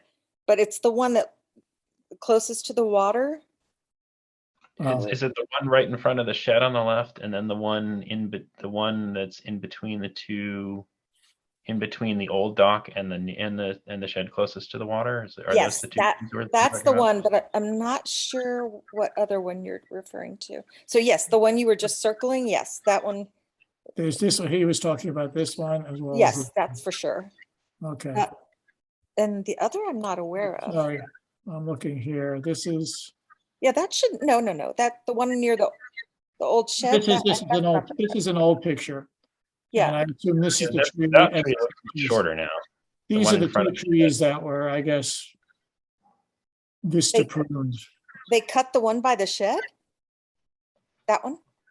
It looks like, does the tree by the shed look like this now? Since I'm not there, let's go back. Hard to tell. It's hard to tell. They shouldn't have. No one said anything to me about that. I don't think we have a good picture of that view from. Okay, The- whatever. There might have been something there. This Yeah, I don't know if there's more. looks like, all right, okay, fine. But okay, so there's been a limit, I guess the issue That about, one. yeah. The issue of vista pruning is that, especially in the inner buffer zone, which this is here. I mean, you're allowed to do vista pruning where you don't reduce the crown beyond a certain amount. It's essentially, because of the shading factor for wildlife habitat is the way the Wetland Protection Act logic is presented here. So people do limbing of trees is what's been permitted, because that generally has less of an impact on the shading value of trees as opposed to topping of trees, which is what has a more detrimental effect on the trees themselves. So in this case, that wasn't done as, let's say, as we would have permitted, so that we might come back to some sort of mitigation for that, on that. But were there other, so I guess, is that the limit of the, trying to see what other pictures were here? No. let's see. Yeah, just the comment about the topping of the trees. Like I said, it was a contract that we inherited. I can easily go back and tell them to stop that. Oh, yes, please do. Yeah. I would say, There's an old photo from last year, almost a year ago now, surprisingly. It's interesting. Yes, it looks much more, I guess there's been a bit of here, this looks fairly densely treed in terms of what the buffer zone was like before. I think that's actually the heavy shrub action. Yeah, that's, okay. nothing's been done there. Yeah, yeah. Okay, that we can't discern. Yeah, Okay, it's just like solid Okay. shrubs. gotcha. That's nice. It's good coverage. Yeah. Mhm. And that is even a few years ago. You're right. Oh my So God. basically, it is just a Yeah, shrub see, growth. that's April though, so April versus October. Oh, yeah, no, but you should clearly see here that Yep. density was a good shrub coverage. Okay, so the tree cutting was fairly limited there, and Very whether we want a limited. little mitigation or not, we can come back to. But that's dealable. The other issue of aerators and lake maintenance or whatever, or stuff like that, which is which we've never confronted before. To what extent, I think we're gonna have to think about to what extent that kind of activity is related to the Wetlands Protection Act.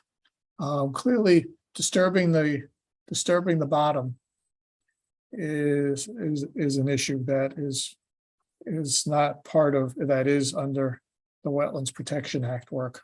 And that generally that's considered, because that's when it comes down to when people put in docks and things like that, that even the footprints on the bottom are considered activity in a resource area, which is what it's basically the resource area is land underwater, as in the state act.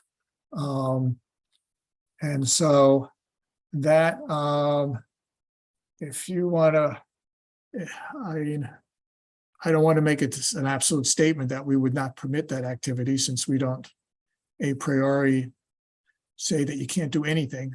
But basically, anything to be done to the bottom there would have to be filed as a notice of intent before the commission. But in general, that's, and then somebody would have to defend that that's not an adverse impact on the resource area, and have to provide some technical, scientific basis for why it's some sort of improvement to that resource area and to the interests of the Wetland Protection Act. So we've never had a request to do that. My own inclination is that would be,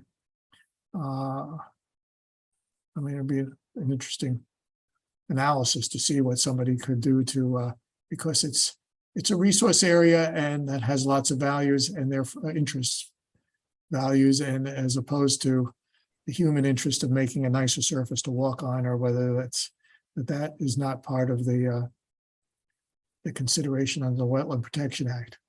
But I leave it to you that if you wanted to do anything to the bottom there, you would have to file a notice of intent. Okay. Here. Okay, and I just wanted to mention that the aerators are not disturbing the bottom. They're just weighted balls with what appear to be tentacles, with little holes with very fine bubbles coming out to add oxygen for our Right. fish. Yeah, no, that one, I don't know what to, I have to admit, I don't know what to say about that one. I love my fish. They actually gather around my feet when I'm there, and I can get Okay. a little oxygen when it's hot and the water's low and phosphates are Yes, given the increasing. algae, given some know. of the algae growths and other kind of things, which might be from whatever its nutrients or whatever, that obviously that can also put a stress on the oxygen levels. And I guess we have Tom Trainer here, if he's still here. Tom. I'm curious, Tom, whether you have any comments about aerators or something like that. They're popular in smaller ponds to add oxygen for some obvious reasons, but for a very large lake like ours, a couple of small aerators, locally are adding oxygen, probably overall positive. But actually, we could use some gigantic aerators in the center of the pond might help alleviate some of the algae issues, but that's a whole nother discussion. But I appreciate your committee's review of all this and the residents, and just state maybe, a farm pond is an incredible resource, and I understand and respect the homeowners that live on the pond want to improve their shorelines, but I will comment that it's like a death by 1,000 cuts. As we reduce the natural shoreline, foot by foot every year, and we're seeing it every year, just about every property, at some point we're really going to reduce the amount of habitat along that pond. So whatever we can do to maybe educate homeowners so we're not seeing these violations and after the fact situations, which you've had 2 of them on your hearing today, and others in the recent past. It would be great to keep the shoreline more natural. Thanks. Okay, thank you. So in terms of the aerators, just to close that one out, that from your own expertise and any other comments, really, that there's no adverse impact from having the small aerators. Maybe it doesn't have that. I mean, it seems to have a localized impact, although who knows if the fish would gather around your feet even without the aerators. They do with my feet, but that could be another problem. So Tom, you don't think there's any detrimental effect to not per se, although I would be concerned with anything being placed in the pond, like a dock, and some of the questions you were asking. How was it placed? What was the equipment used, and what was the potential of damaging the shoreline and the habitat in the installation process. But I wish I could answer that, but we weren't living in the state at the time, and again, it was left to our property manager. So I apologize. If I had video, I would willingly share it. From what I can tell there, and you are welcome to walk up there and look at the shoreline. It is untouched. It is raw, just as it was. The deck is over what was sort of a sandy section, and it leans on top of existing stairs that were into the water. So I don't know if you can see in the old picture, maybe the steps went down into the water from the boathouse, but then you were in to the water. See, yeah, you can see there's the patch of sand right in front of the boathouse right there. Yeah. So there's steps that led down there. So what they did was they just extended across and above, other than the 2 pillars that they apparently used, and it rests on those steps. So by all means, hop on there and look at the edge of the water, and I think you'll see it's still in its natural form. And then the other thing, Tom, I was wondering is, would it make sense to take water samples from our shore with those aerators? And again, they're not powerful aerators. They wouldn't be something you would sink at the deep end of the pond. But would it make sense for comparison, especially during climate change, to see if there's a benefit to water quality with the aerators versus other areas that don't have it? I mean, you're welcome to. It's such a small area. I don't think it's representative of the whole pond, or No, no, I'm- no. I'm- You're I'm not talking sure. about whether you'd see a difference. I mean, you might see a Yeah. small difference there, Yeah. but it's unlikely Yeah, it's given the not. volume of water. That my Yeah. own sense is that, I mean, I mean, you're welcome to do it because partly we have a limited budget for water testing. So Okay. if you wanted to contribute to a water testing budget. Sure, then- tell me what the budget is, Okay. and then well, I'll tell you. Okay, Tom, well, we can talk about that another time then separately. And see, because yes, that's one of the You know, issues.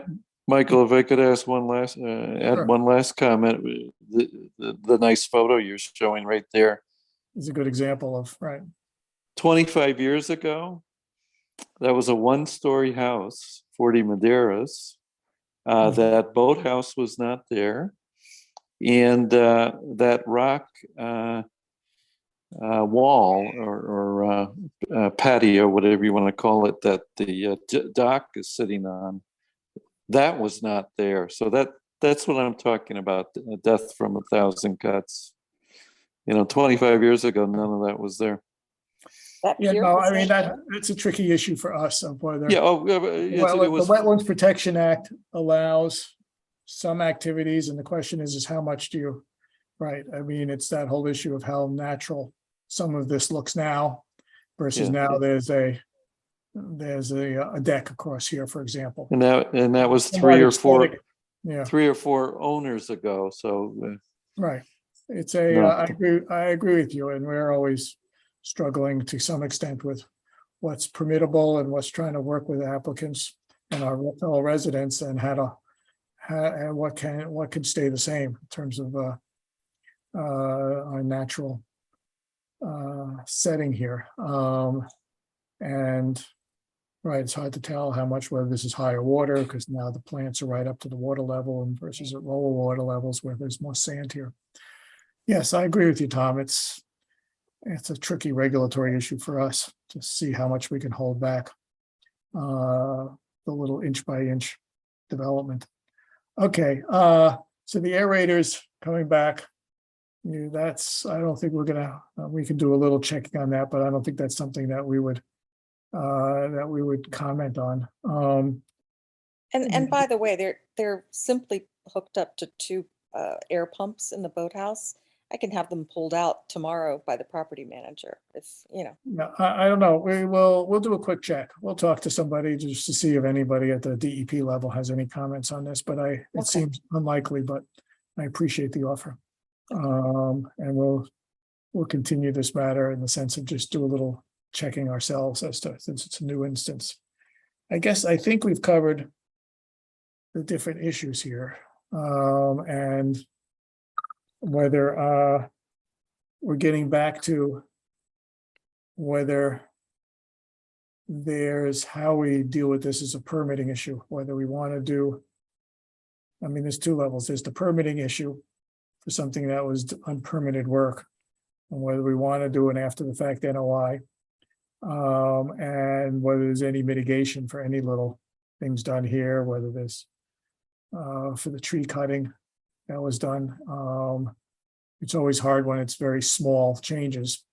We never know at what point to say to people, just do a little mitigation for, you did something that was not permittable, and then just do a little bit of mitigation. I'm not sure what that would be. So rather than just say, oh, it's so small, we don't do anything, we tend to just sort of have levels of mitigation that are in line with what the extent of the sort of inappropriate activity was, or the unpermitted activity. So we're not gonna figure that out tonight. We're not going to do it tonight. The question is. Charlie just wants figure to out the know what's permitting. next. Let's figure out the permitting issue. Yeah, What are you thinking? I'm thinking that this is something that would have gone through a permit process and something would have been permitted. I'm not saying exactly the same way. I don't know. We'd have to see, but I think we need to ask for an after the fact NOI. Yeah, I'm leaning that way too. I don't know whether any of the other new commissioners have any views. It's a tricky issue even for us, and we've been around. But whether any other commissioners have any questions or thoughts? Is What are the options? Oh, go ahead. So the two options really are, if this is work that we would have permitted, then we can ask them to permit it after the fact, to file the applications, and we can permit it after the fact. We may change some conditions, we may ask for different things, but it's a project that probably could have gone forward. If we're like, no, this is not something we would ever approve, and it needs to be restored, that would be a different track, and we would ask for like a restoration plan. Under the enforcement order. Right. And I guess the first level is that this is an activity that would have required a permit. Correct. And therefore, we're going to have some sort of permit. Mm-hmm. And then the next branch is it activity, and it could be a mixture of activities, like we might have seen in that Right. Russet Hill property, where it could be a mixture of things we would not have permitted and Mhm. wanted to get restored under an enforcement order, and some stuff that we would have permitted, but we want to just do it under a formal notice of intent so that it's on the record. And in this case, I think I'm seeing that we might have, maybe we would have had a little more, which we can still do. We could still ask for some mitigation, but I don't see that I would, at this point, would have not permitted, even as Courtney said, it would be a little different. So I'd probably say we would talk with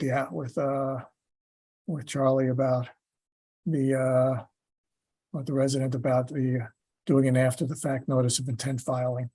And then we could sort out any kind of mitigation issues or other things that we might want changed, which is what I'm meaning.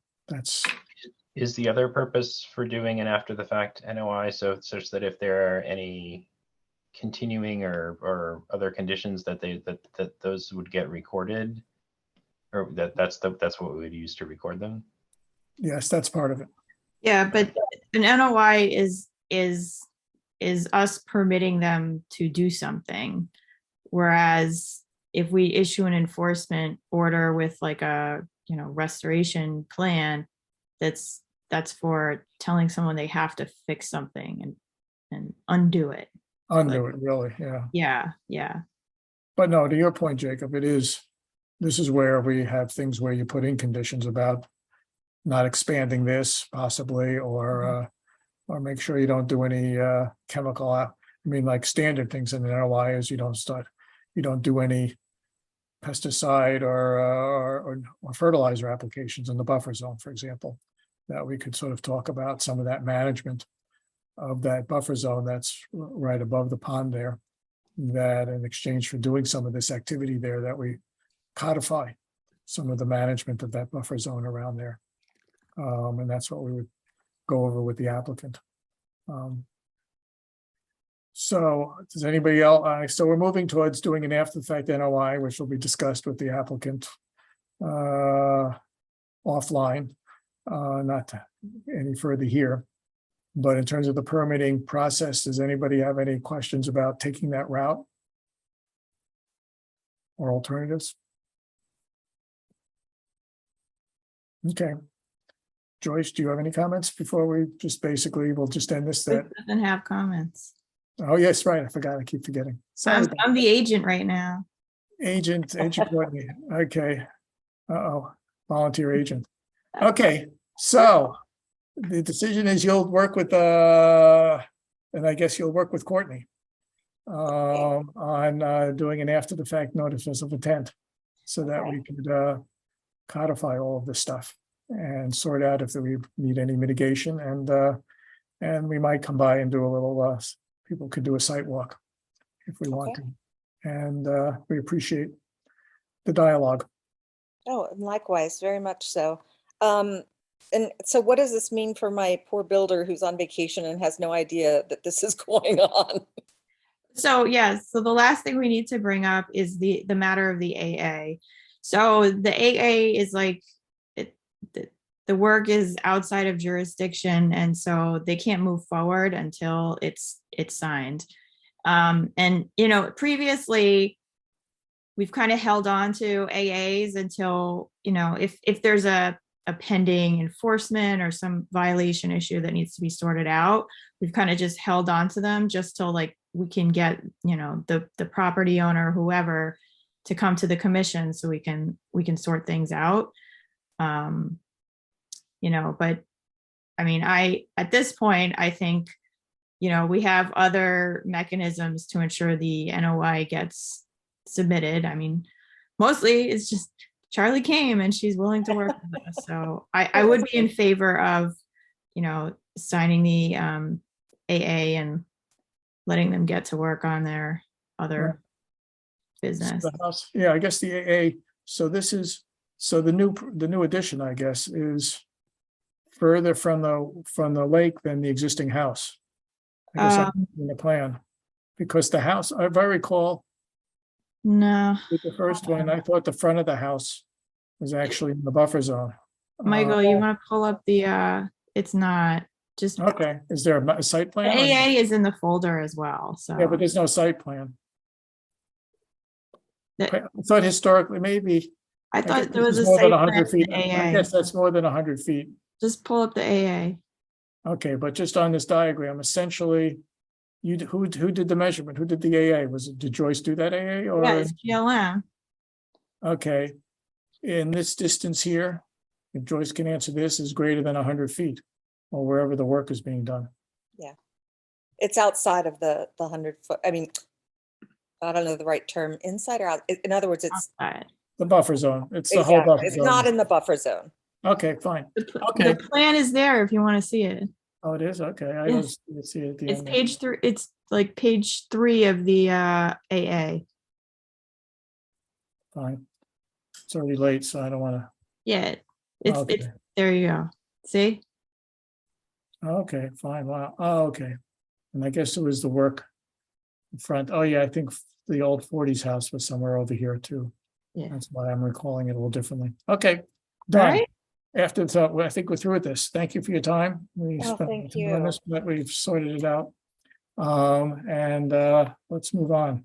Thank Can you I for just your throw time. one thing out there? If Tom wants to tell me what a deep water aerator for the deepest part of the pond goes for, I want to live my years out in this house and I want to make sure that pond is healthy. I would love to have that discussion with you. $100,000. What's your cut? Okay, we'll continue. You guys can continue this discussion another time. You guys have found each other Okay. now, and Charlie knows FPAC now, so I think it'll be Okay. be the beginning of a beautiful friendship. So Okay, Awesome. Thank you guys. Thank everyone so much. okay, let's move on here. Okay, let's go, Joyce, let's go back to our agenda items of, let's run through the rest of the stuff to see what we have left for,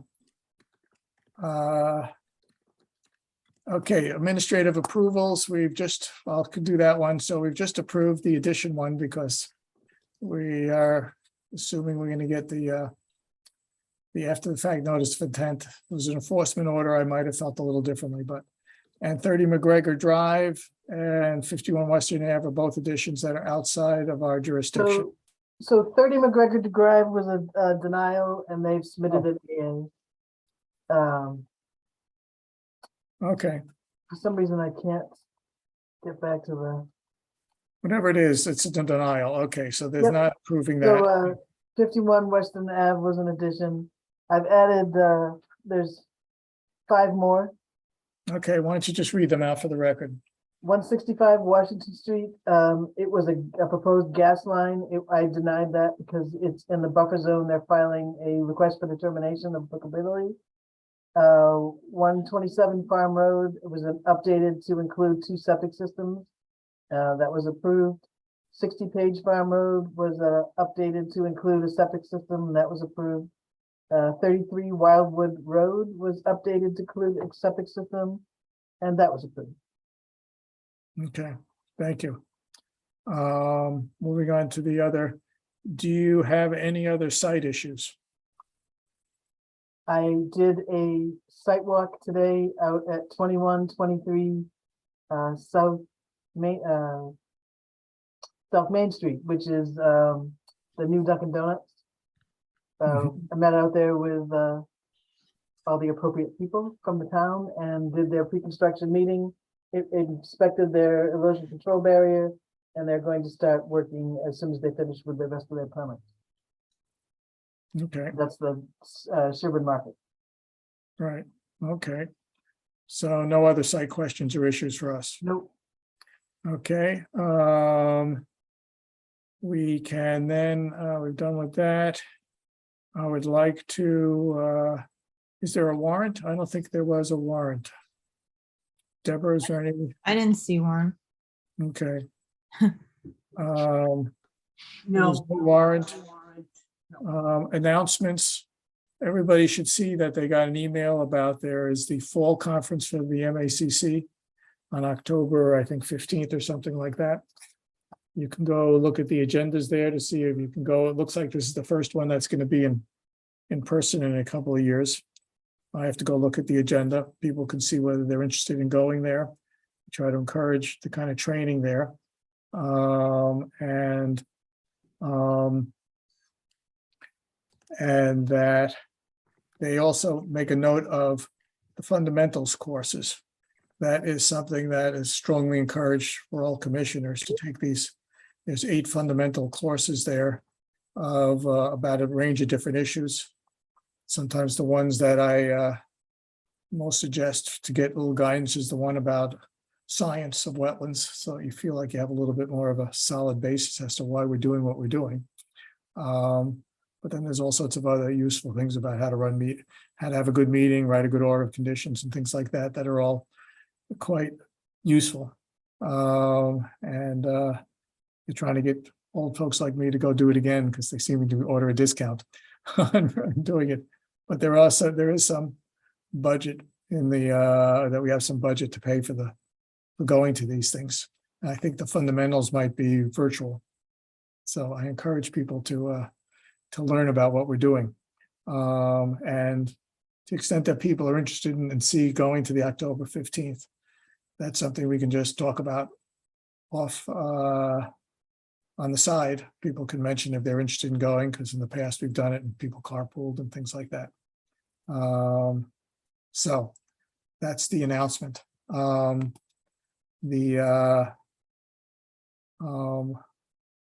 We're going on, okay, minutes.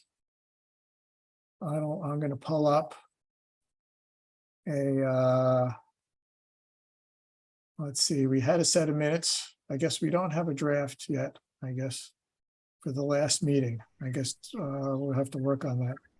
I'll work on that with you, Deborah, but we had a set of minutes that were longer from a previous one that we decided not to go over last time. And whether people have, I'd like to get this one since it's already July. Okay, it's not that old. We probably have a much better track record than most town committees in terms of being up to date on our minutes. But I'd like to keep our record that way. I don't know whether people had, I don't see that anybody made any comments. I skimmed through it. I didn't see anything objectionable. Okay, appreciate that. Courtney, Matt, Kurt, do we want to do what we've done before where we just sort of leave it up on this? I can leave it up for a minute or so and people can scan it. And then I could scroll down when people give me the okay. I'm gonna do that process unless somebody has any specific comments. In that case, I mean, this page looks fine. I know Carol will kill me if I'm just like, I don't care about commas at this point. oh yes, I've actively already made that decision. Carol. I will run a spell check before I submit it. Yes, there are probably all sorts of little things because I only read for sort of more substance stuff when I do my screening. But, and often people just want to read what they are claimed to have said. Yeah, and I wasn't at this meeting and I noted that last time and look, you made that deletion at the top there. So. Okay, so you don't have anything to say about it, and Matt, I don't know if you had any comments on any of this, or I should just could leave it like this and people can skim this part here. I just need to hear a okay from Kurt. I mean, from Matt or Courtney. Looks okay to me. Yeah, Okay, Pretty unoffensive so far. good. exactly. And I'm sure it We're captured. keeping the ball low, the bar low.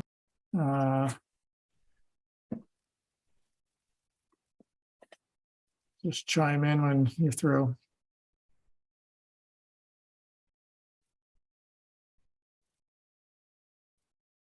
Good with me.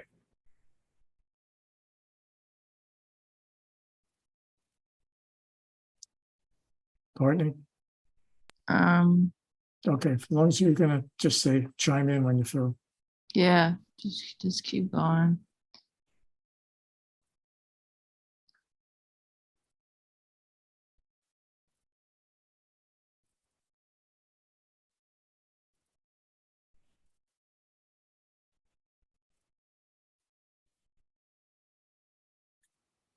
I mean, I'm cool with it. I move that we approve the, what are we here? July, whoops. The July 21st minutes as edited, subject to a spell check.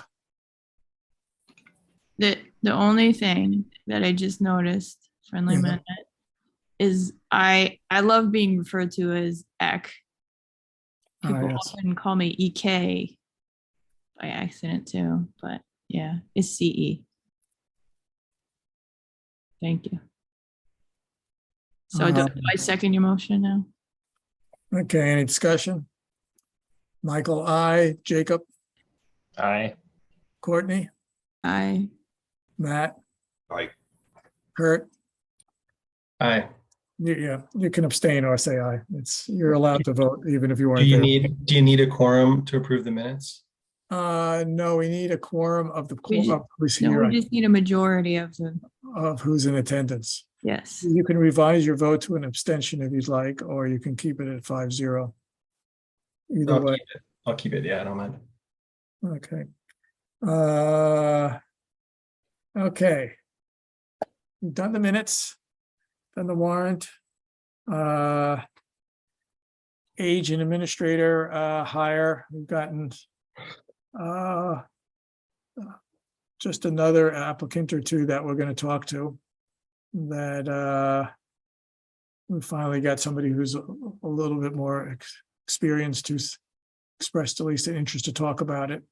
And we sort of went, I guess Courtney presented to the select board that we're raising the ceiling on the salary to put in the advertisements beyond what the salary was being paid was about $32 per hour, if I remember right. We put in a new ceiling of $40 an hour based on a reviewing of other experienced agents in other towns. And that was floated by the town, and it was approved by the interim town administrator and also discussed before the select board. And that we're still, so the ads have been redone with that, as well as and reposted, as well as we're going to still look into, now that we have this new sort of salary and other issues, we're going to go pursue it with other places like LinkedIn and Indeed, as we've been talking about. So that's the update at the moment. Now, I think we've covered everything here but the tree removal policy, and it's 9:30. I would like to suggest that we make a little bit of an effort to start tackling the tree policy. And what I'd like to do is, oops, what we got here? I don't know, actually, am I already sharing a screen with the tree policy up from Lincoln? Is that what you guys see? Yes, that's what we Okay. see. I was going to suggest that we could do this in that we sort of walk through. Oh, actually, this is a problem. This is a PDF. What I wanted to do is, oh yeah, I was going to convert this to a Word file so we could actually mark it up while we're talking through here, because in the file there's this document that we talked about, which I think we could just walk through and see what we like and don't like, and then come back to it based on some of the issues. Like there's a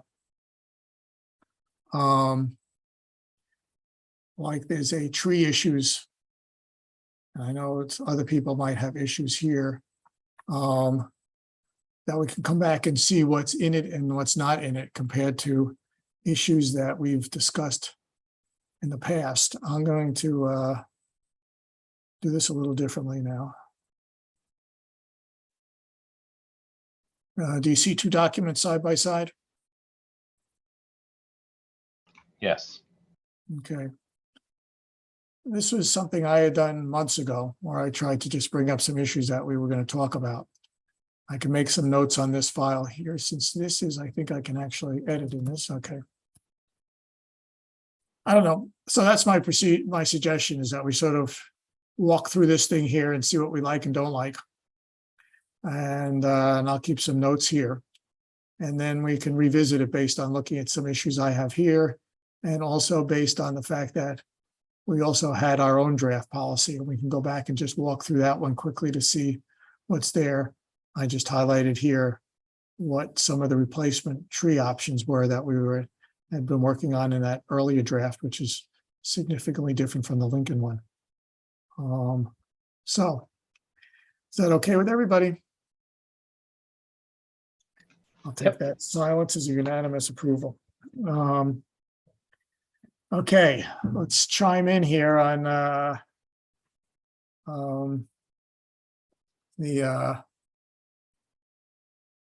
that we want trees. I mean, in essence, I have no problems with I guess the most meaningful thing here is the reasons for tree removal. That we're clear, that we agree with the guiding principle. I guess reasons. That this policy is limited to trees that present a hazard to people. And I think that wording actually fits with the way we were talking about it. But I would say this is probably the most important thing. Those first 4 paragraphs look good, right down through the guiding principle. Yeah, that's what I'm saying, that these are the most important issues that we just have to make sure.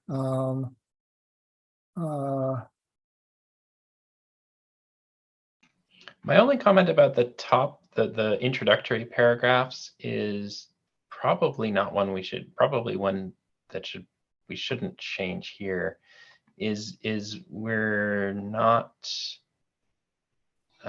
hinting that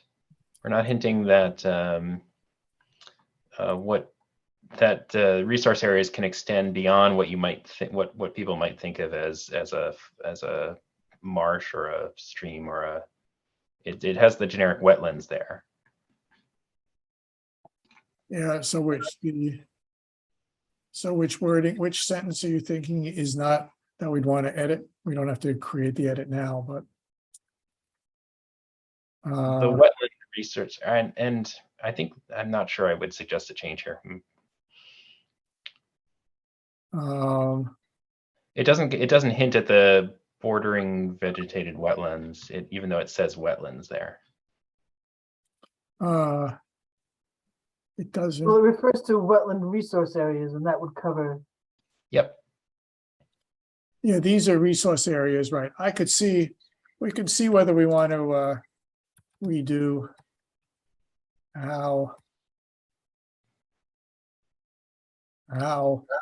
what our jurisdiction is. because Redo how wetlands can be, wetland, wetlands can be bordered or isolated. So just by saying wetlands, it's either bordering or isolated. right? Okay, whatever it is, we can revisit how wetlands are defined. And then but okay, for the sake of that, we can do that there because we had it in our own, we could come back to it. Because in our own draft policy, we had a different way of doing it here. What are wetlands? We took a different approach to it in terms of how to phrase it. Okay. So we can there.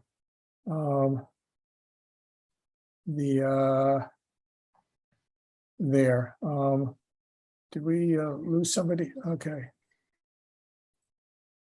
Did we lose somebody in the meeting here? Yeah, Matt's having some connection issues. Okay. But we still have a quorum at least. We do. Okay. So we can come back to how they defined or presented. And then the buffer.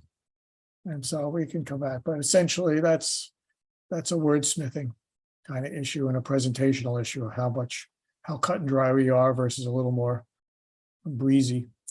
But in terms of the guiding print and how much you talk about the value of trees and whatever, we can talk about that. I mean, you could even add in, even though it's not under our jurisdiction, it's always nice to add in even the sort of climate issues of carbon. I would do that and say, even if it's outside of our jurisdiction, I would like to give the values of trees and its ecological services, but we can come back to that. Just want to get through substantive things. Here, when I look at the nitty gritty here of to minimize search, maybe ground and lands, these are very specific things we have to agree on, or at least 50 feet. That I'm not even sure I'm not sure I would go. The grinding of, let's see, ground to the surface area. Maybe ground below surface level. Below surface level is in the buffer I'd want to come back to because I'm not sure that we would allow that in certain settings, even in the outer buffer zone, if it's unaltered and things like that, unless we'd have to. Would we want to allow that only if it's lawn or lawn equivalent or Yeah, existing? I think we want to have it unless it's landscaped. And we could even and that would be, I guess I could see keeping that. It's unless landscaped and greater than 50 feet. And all these ideas that I'm throwing or anybody throws out, it's just a matter of creating a draft that then we can all re-examine and see if we can even change our mind. So this is not like we have to take permanent stands on these issues. And I might say something about noting usefulness of snags, leaving something behind. And we could talk about where, when, but that'll probably come. But yeah, other than that, I kind of like the language here. Mm-hmm. Oh, never mind. Okay. Tree subject. This we we'll have to come back to.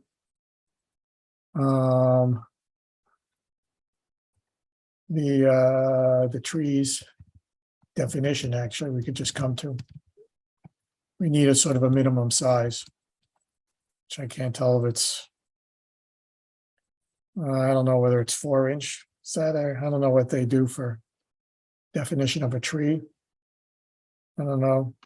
Joyce There is is a still there. sapling. I don't remember what it said, but there was a sapling versus tree definition in the delineations manual. I forget Most what it said. towns look at trees, a lot of towns look at trees 4 inches and above.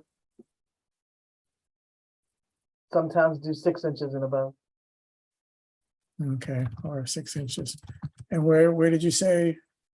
You saw in the delineation, what did they call this, the saplings? No, they just called it trees 4 inches and above. Oh, sorry, Jacob.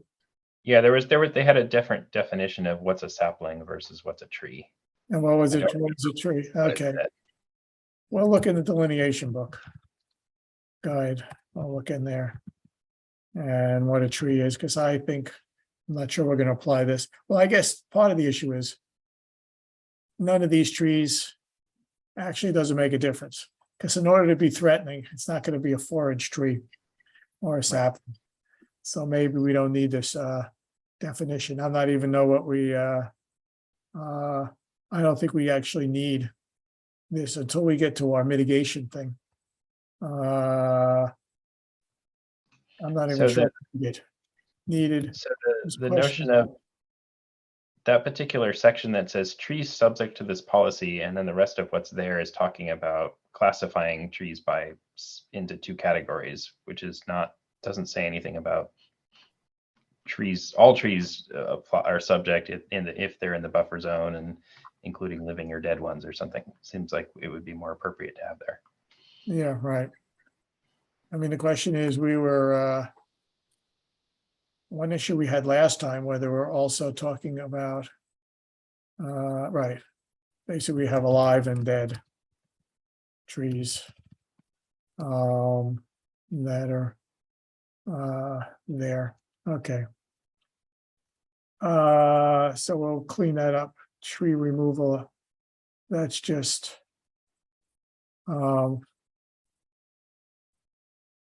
tree size, type, condition, reason for removal. Hey, Michael, Yeah, can I propose something crazy? Because I am completely brain dead at this point, and I saw that Jacob had done an extensive reading of this, and it looks like you've looked into it quite a bit. I would certainly be in favor of the 2 of you coming up with an edited draft, and then we discuss that next time. Is that terrible? yeah, I know. It's like in the end. I'm Is trying- this where I get to say so moved? There were a couple questions that I had that were not. That was part of what I had with my thing on the right, was to actually just get at the questions so that we could then make a draft. And to see if people are all in line with these issues. So maybe we could take a different approach. And Jacob, why don't you ask a few questions that are in general, and we could see where we all think about them. So, okay, one question I had from reading through the Lincoln drafts here was that when they were talking about mitigations, and there's separate from what we would actually propose, I think we can talk about, I don't have an opinion there, it was very unclear whether they intended the mitigations to apply for both living and dead trees. And I worry that people could get confused the way the Lincoln application and policy was written. I think they intended it to apply to both, but I'm not certain. Yeah, so that's some of the issues that I have here. They have a lot of documents. So like there's a policy and an FAQ and then the application. And I thought somewhere in there, they didn't intend for people to replace dead trees with live trees. I found at the end of the policy, there was a section where you could ask for an exception to the mitigation. Who cares? I'm going to stop you and say, who cares what Lincoln did? Right. I don't want to tell people they have to plant a tree. Let's just come up with what we feel is reasonable as a draft for now. Right. Okay. So that's my input. I don't want to plant a tree for a dead tree. Okay. Okay. So we're not gonna have, other than maybe issues of snag, Yeah. things like Snags are that. important. Yeah. And how far down and things like that. We're not gonna ask for mitigation for dead trees. And it's only live trees. And we'll Okay, come but I up do with think we some- should ask for snags. Yeah, And okay, there's okay. some, we'll have to talk about what that means and are there Right, that's existing fine. snags nearby, et cetera. Right, but yes, we can come up with some, so that we can come up with that. Okay. What's your next One issue? broader question I have, well, I'll take these out of order from what I'd written up before, Whatever is it is, just jump around. yeah, does mass dep, so it looks like the way Lincoln was doing things, there would not be an RDA if there was an approved one of these tree removal form things, and either the agent or the commission approved it. Is that match what the state level expectations are, or are they going to want to receive something from the town or the applicant that says we're doing work here? I don't know the answer to this. So you're talking about removing, would the state ask for something if you're in the 100-foot buffer zone, you mean? Right. Yes. So under the Wetlands Protection Act, you're allowed to do pruning and maintenance of existing areas. So that's an exempt activity. Oh, no, but for when if we created some application form that said we can permit these removals of dead trees in the buffer zone, does the state expect to see some notice of that? No, because for them, that's an exempt activity. Up to a point, I would say, that their vista pruning has some limits. Or maintenance. And but for tree removals, like if we see a tree, if there's a tree that's leaning over a house and it's in a buffer zone, is that something the state cares about? No, I think that in terms of this being a substitute for either the local bylaw or the state act, I guess is the broader question, is that we're, even more importantly, we're saying that this policy would supersede needing to do any, less the state, just any RDA, even for us, under the local bylaw, is really the question. And I guess we're saying that in the end, because of we're trying to find something that addresses, I mean, I think we'll have to revisit this.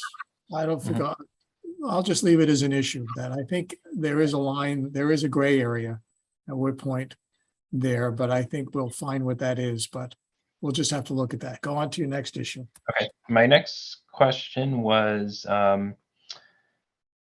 more thinking about under what conditions we want to just an agent approval to be fine, and that's all that needs to happen, versus when we want something else to happen, whether that's to come before the commission versus something else. Is that just in the Lincoln example, it seemed to be just by number of trees involved, but I wonder if we want it to be something that's more based on, is it following all of our standard recommendations or requirements versus something that requires exceptions? So cases where the mitigations don't make sense, or or they don't want to leave snags, or whatever the recommendations we come up with, are those cases that we would want, those are the cases that we would want to review. Right. I would say that essentially we're trying to define the parameters, that policy has the parameters that allows agent approval alone. And I guess part of that is what is, do we have an understanding of what is the goal of just agent approvals? It sounds to me like cases where it's obvious that the tree has to be removed and we want to make that happen quickly, or let that happen quickly. What is the what is a clear, what is it, what are the clear understandings, or what is the clear description of when that's very clear that that's the right outcome? And I suppose that's mostly a question for Joyce. I apologize. Could you repeat that one? Yeah, I guess I'll say, if I hear you right, it's something that if there's a dead tree next to your house, you have to come to the commission, even for this policy. And I would say that at some point, one dead tree next to your house is something that it's like, what would even trigger this policy, I guess, is maybe the threshold to come to this, I guess, is maybe something that we need to sort out. It's like versus the fact that even at our local level, don't necessarily need to have even a dead tree that's next to the house come before us, or whether that's what we've been doing. Right. So, I mean, really just quickly, the idea is that over the last number of years, all these trees are dying. And so many people have been coming to us to get their trees removed. And because they're in the buffer zone, we can't just say go. We did it with an enforcement order because that was something that let them go quickly. But now we can't do that, so it's a request for determination. So if there was some number that you as a commission would feel comfortable, whether it's 3 or 4 or 5, and is it once a year? Is it once in a lifetime that you would permit this basically agent review to allow? It would make it so much easier on the homeowner. Right. There's both the minimum and the maximum threshold for the policy. In terms of so if people are going to have trees removed, one tree, and if they've got, usually they have several trees, and one is expensive. It may be more palatable if they've got 2 dangerous trees. And again, because of all the oak, the trees dying off, everybody's got an abundance of problematic trees. okay, and maybe we just let's go on, since I think I've captured this issue that we could think about a little bit about and make a gesture of what's the threshold for even having to come to this versus can you just cut one tree on your own next to your house, which we've generally had, and whether that does it here. But I guess we need, as you said, what's the maximum before this becomes before it becomes an RDA. So we have to define this. Go on to another issue. Okay, another question which we sort of touched on before was nothing that's written in, at least in the Lincoln draft policy, talks about anything other than removing trees. It doesn't talk about pruning. It doesn't talk about when that's just fine, or when that needs review. What looks like is in the, I forget if it's the bylaws or regulations, it was talking about vista pruning, but that doesn't sound like it's quite the same thing as removing dead limbs from a healthy tree, or is it, or do we not care? It can be construed as that. I would say that we need to come up with some guidance about what's pruning and just be clear about it. Whether it should be a formal part of the policy so that we could differentiate between tree removal and the fact that limbing up trees to deal with dead limbs or vistas, and that's an exempt activity. So, okay, next issue. The other thing I didn't see mentioned in the Lincoln, and I'm not sure it needs to be mentioned at all, but do we need to say anything about removal of branches or non-removal of branches and trunks? And does it matter where the tree was, or whether it fell on its own, or do we need to say anything here at all or not? about any of these You mean about questions. trees that already fell or what they do with the material from the tree? What they do with the material from the tree.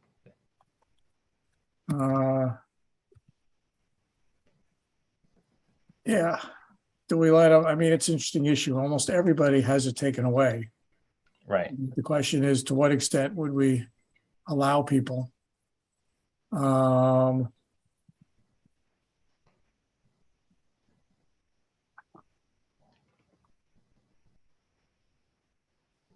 Right. I think we did that in Maple Street. We allowed a certain number of trees to be cut just to be left on, just to be the trunks to be left there. Right. And if a tree falls in the woods, we don't have people going in there and cleaning up the buffer zone and the wetlands. So it is an interesting issue to say if people want to leave some of it there. I guess I have trouble with, we have to talk about, I would say that we could leave some of the bigger trunks and things, but all the slash, which are all the branches and the other kind of stuff, probably have to be taken out of the, I mean, they'll do it if it's unaltered buffer, if it's altered buffer zone. Out of the buffers. Okay. But I would probably say that we could write something about what could be left, but might include maybe leave some trunks.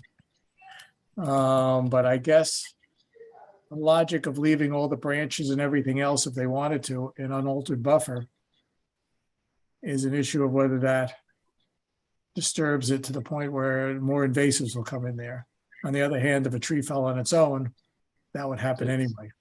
Right. I don't know what to say other than if they're cutting it down on their own, whether just remove it off site, except maybe we'd allow them to leave some trunks. Anybody have any, I don't know what the science is. What would be the science? All the slash could just disturb, it just creates a place that could have invasive. Yeah, my question, I guess my real question is there any need for saying anything about this, or is it better I think left? it'd be useful to suggest that they can leave some trunks if we think that that's not an unreasonable thing, or whether we set or just take all away. It does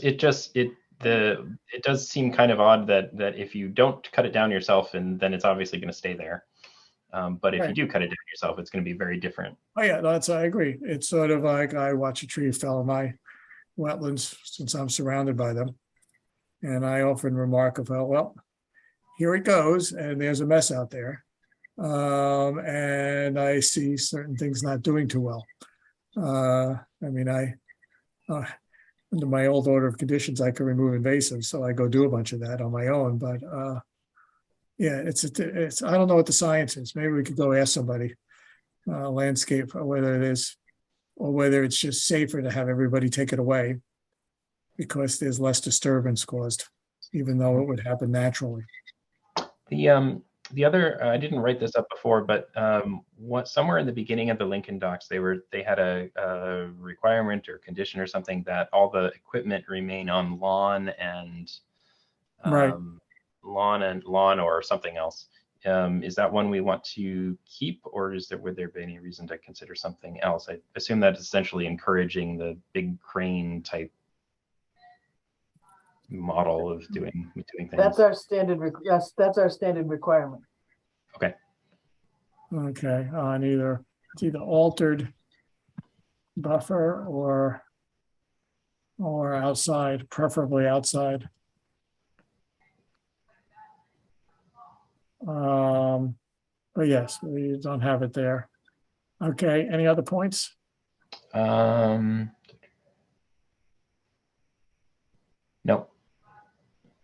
If I go down to the list that I had from before, just to walk through it. They're not in the resource area, they're only in the buffer zone. Policy is, you can read the things that I have here. Mhm. And some substantial risk or damaging. I like some of the wording in the Lincoln. Whoops.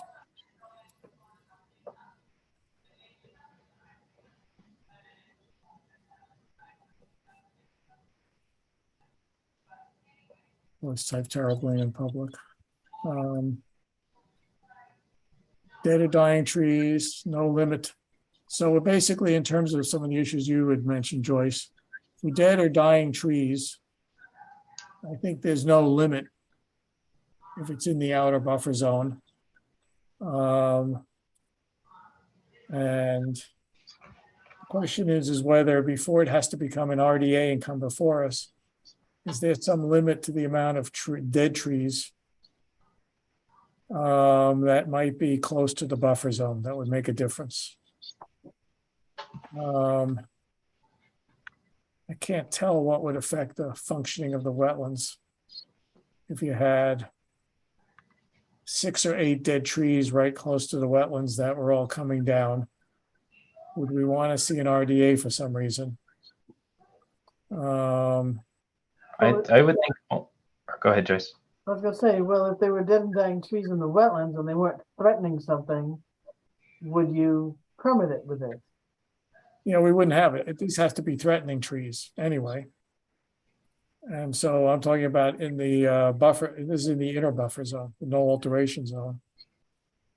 If it's in a no alteration zone and threatening of some sort, do we care how many dead trees would fall under this policy versus come to us as an RDA?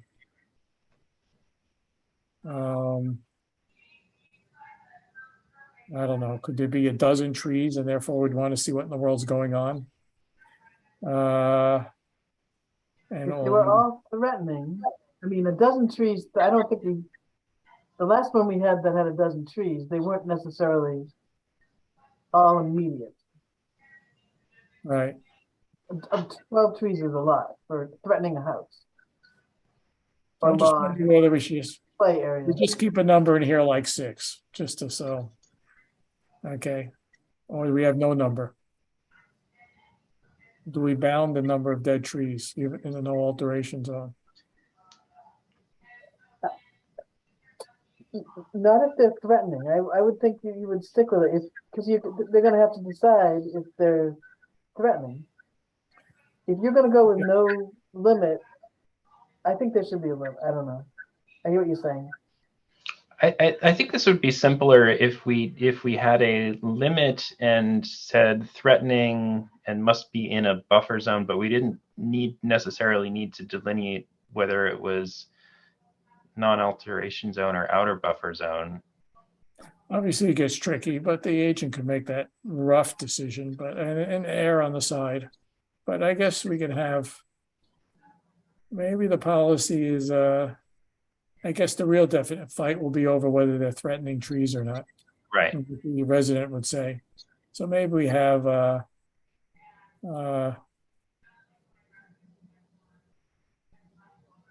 okay.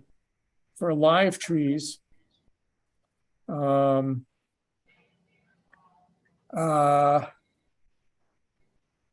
the past, because of cloud issues, that we've had some limits as to what would come under this policy versus what would have to come for an RDA for live trees. Because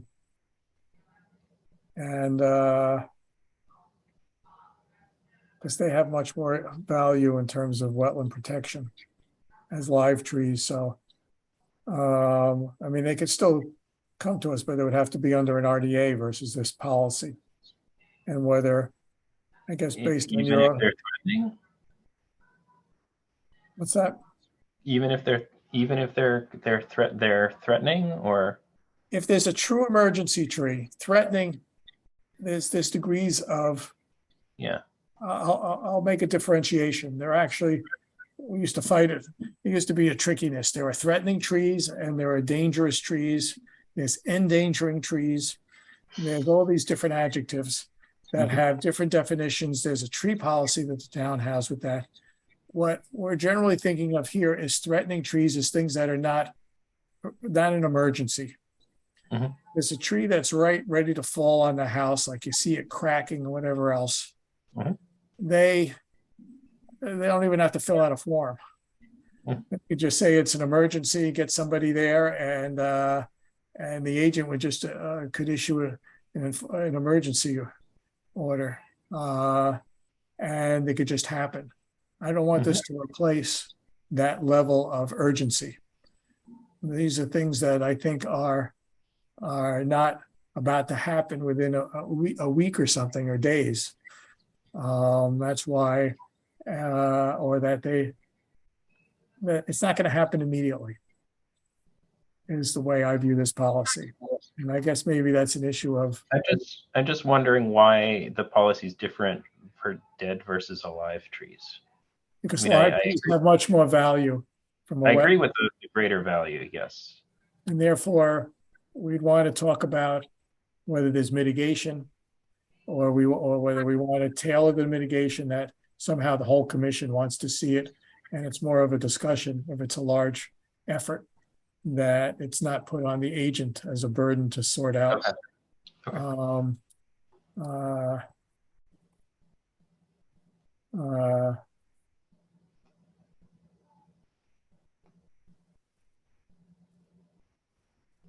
So for the live trees, I would say we'd have some limits. I don't know whether anybody wants to react to 4 live trees in the outer buffer and maybe 2 trees in the inner buffer. And it's more a matter of giving I mean, we can play with these. I guess the principle is that we're going to have numbers.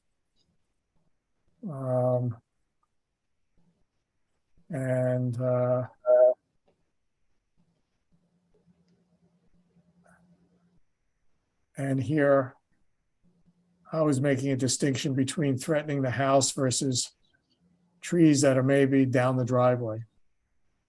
Do we want to, for live trees? I mean, I guess in the end, what's going to happen is going to come to us. And I guess we would probably ask for some mitigation, but this policy asks for mitigation. So maybe this distinction is not needed. We'll see what we come to for mitigation. Now,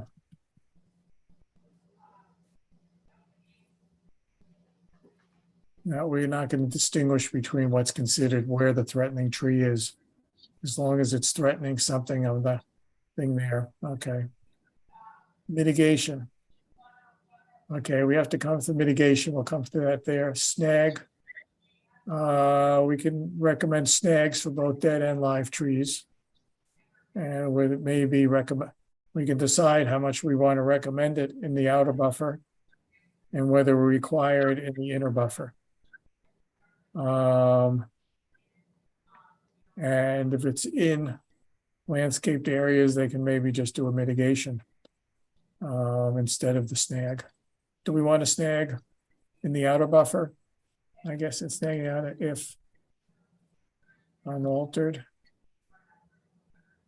buffer. But if it's in their yard, if unaltered required. Would it be simpler to just ask for snags all the time, and then if they want to not have them, then they can say so and why? Well, we have to be clear, I think, in the policy that I'd say if it's unaltered buffer that it's required. They can try to, I mean, to some extent, they could always come and file an RDA if they really want to change it. And then I would simply say if it's in landscaped areas or altered buffer zone, that all we do is recommend a snag and let them just decide what they want to do. That I don't feel the need to require it.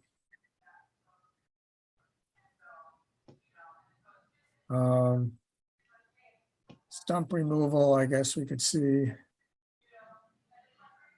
One of the issues is that in the outer buffer we're allowing it, but you might have some erosion control if it's very steep.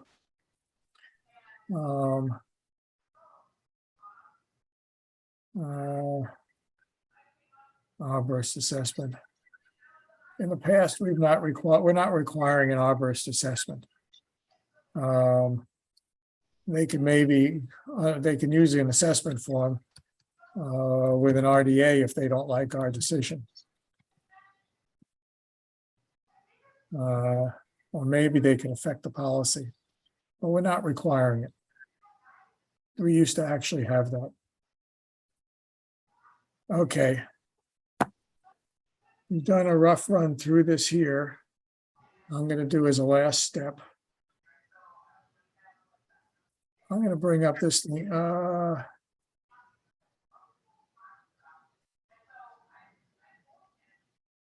going to ask for any opinions about. Lincoln has much smaller mitigation amounts. Other towns have larger mitigation amounts than Lincoln. When you look at the other policies, they have a more. This was a draft that was created based on looking at some other towns. I think that Gene, a former commissioner, had put together. And I don't know whether anybody wants to. I'm leaning towards something more extensive myself, like this. In our fleeting moments of tonight, does anybody have any reactions to this and the magnitude? I mean, you can get into. I mean, my initial reaction is that I can imagine sites where you're having one tree removed and there won't be an obvious place to put the 10 or 12 other replacements. And I'm not sure what we want to happen in those, but it would depend a lot on, is the canopy already full? Is there, what kind of replacements are you proposing there? Others where that would make perfect sense. So there is that issue of mitigation, how to deal with sites where hard to site or locate the mitigation trees. Is that the point? Right. Okay. Any other, we could think about it. Any other comments on this table? But I think thinking of the 23 trees that were down and they couldn't find enough places to plant all these trees because Right. most of them were greater than 18 inches. Right. I mean, but this plan isn't for that magnitude of tree cutting. Anyway, this wouldn't apply. I don't think this is more a matter of, I mean, part of the issue is. It should apply. I mean, if you're going to come up with replacement, it should apply no matter what. I actually think that the order, it's had to factor in the existing crown from other trees. I mean, to the extent that there's, because part of the reason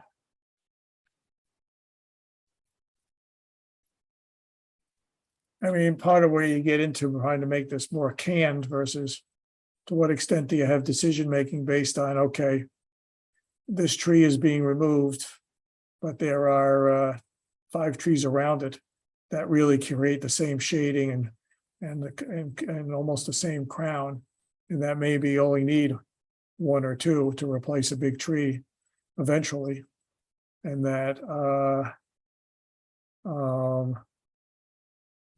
to locate and where will thrive.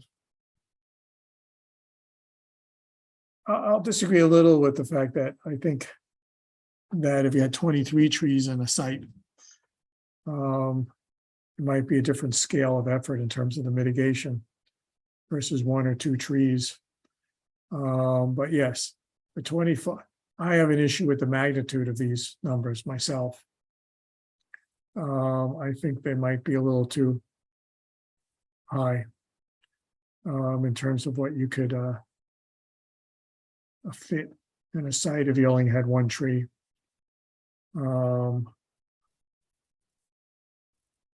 Okay. All I'll say is my reaction is that I think it's a little hard to have this level of mitigation in some settings, and I would consider trying to revise this downward. And I'm not sure of the, and to also look at the size, the inches, in terms of how they're defined. I mean, the regardless of what we did define, the one that's in the Lincoln one seems much easier to follow because it's go and purchase native shrubs that come in such and such size pot. Oh, yeah, we could And- always do that, right? I mean, these numbers should be tied to, they're basically, define mitigation trees by they're either defined by, what are they, the caliper? I think it's a caliper size or a gallon or something like that. Or is that, I think that's, we'll just have to come up with, we'll just have to pick what those are so that they're clearer cut.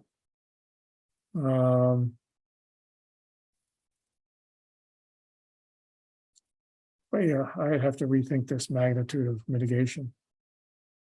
And then, I don't know, there's some issue about survivability. I don't know how that gets dealt with. Survive, that's even a word. It's really a matter of how many survive. Okay. I think we've made some headway here, and we'll see what we can put together, whether we get to it for the next meeting, so that we could send out work out a new draft, even if it's just a draft of answering some of these questions, even if it's not all the text. Any other insights or comments anybody wants to share before we move on and possibly adjourn?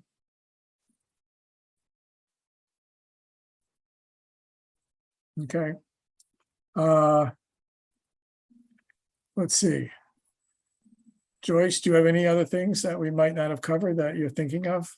Nope. And I guess we still have our quorum, but I guess